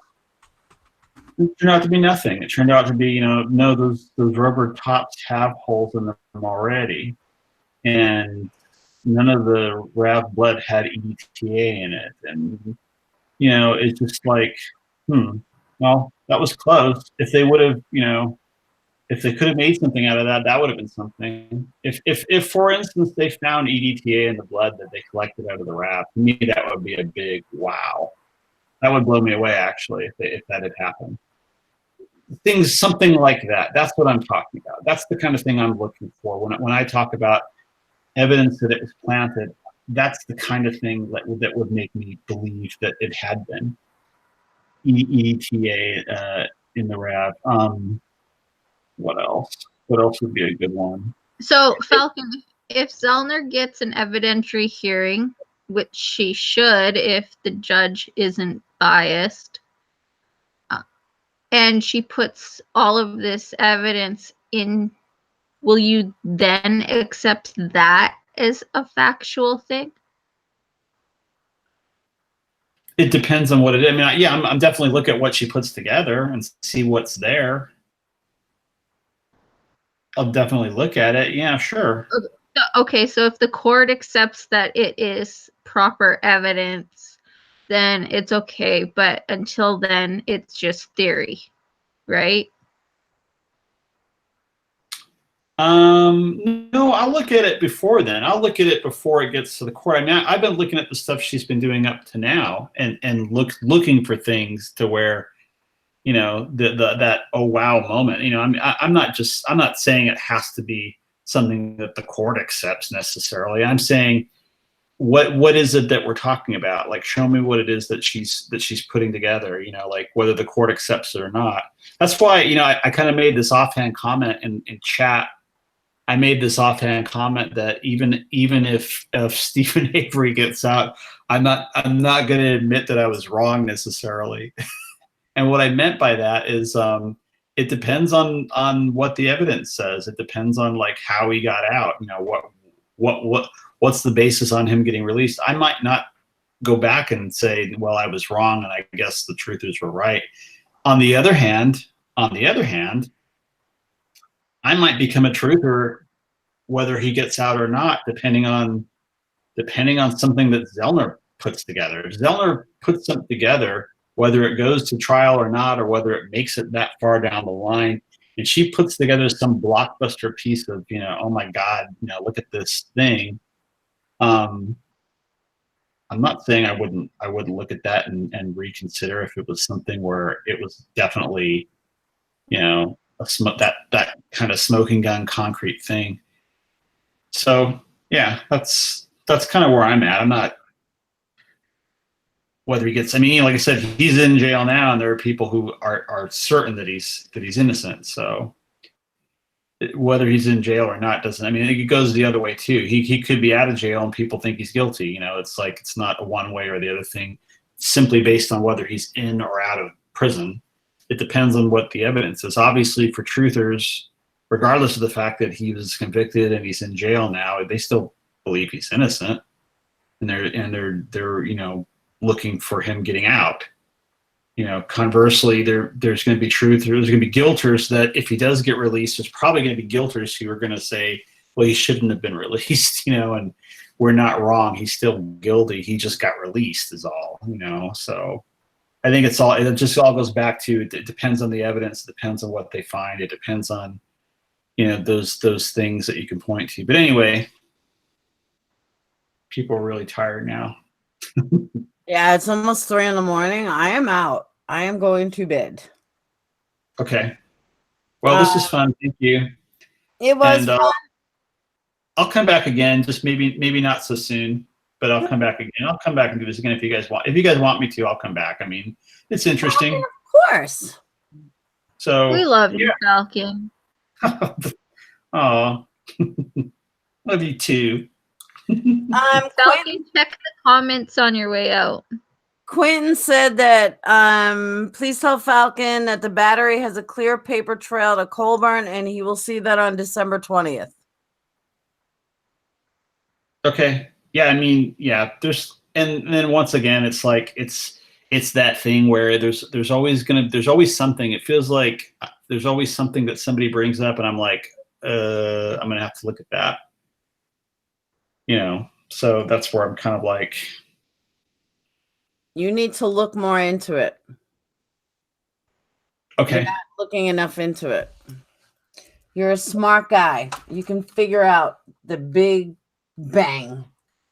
All right. Well, you guys are all smart too. I mean, everybody here is smart. I think it's just different points of view and different thresholds for what is credible and evidence. And I think just, depending on what it is, I think it's just, I've got a ways to go to learn about this case a little bit. So that's one thing. It's like, I'll admit to Joseph is that, talking to you guys has brought up some stuff that's made me have to go back and look things up. And every time I do that, I learn a little bit more. So, read Farrick's book. I mean that. Forget all the bullshit you heard. Read Farrick's book. If nothing else, he makes you understand about the corruption that went on long before the Avery case. I'm not saying it all happened with the Avery case. I'm saying like long before the Avery case. And all the corruption and how fucked up Manitowoc County is as a whole.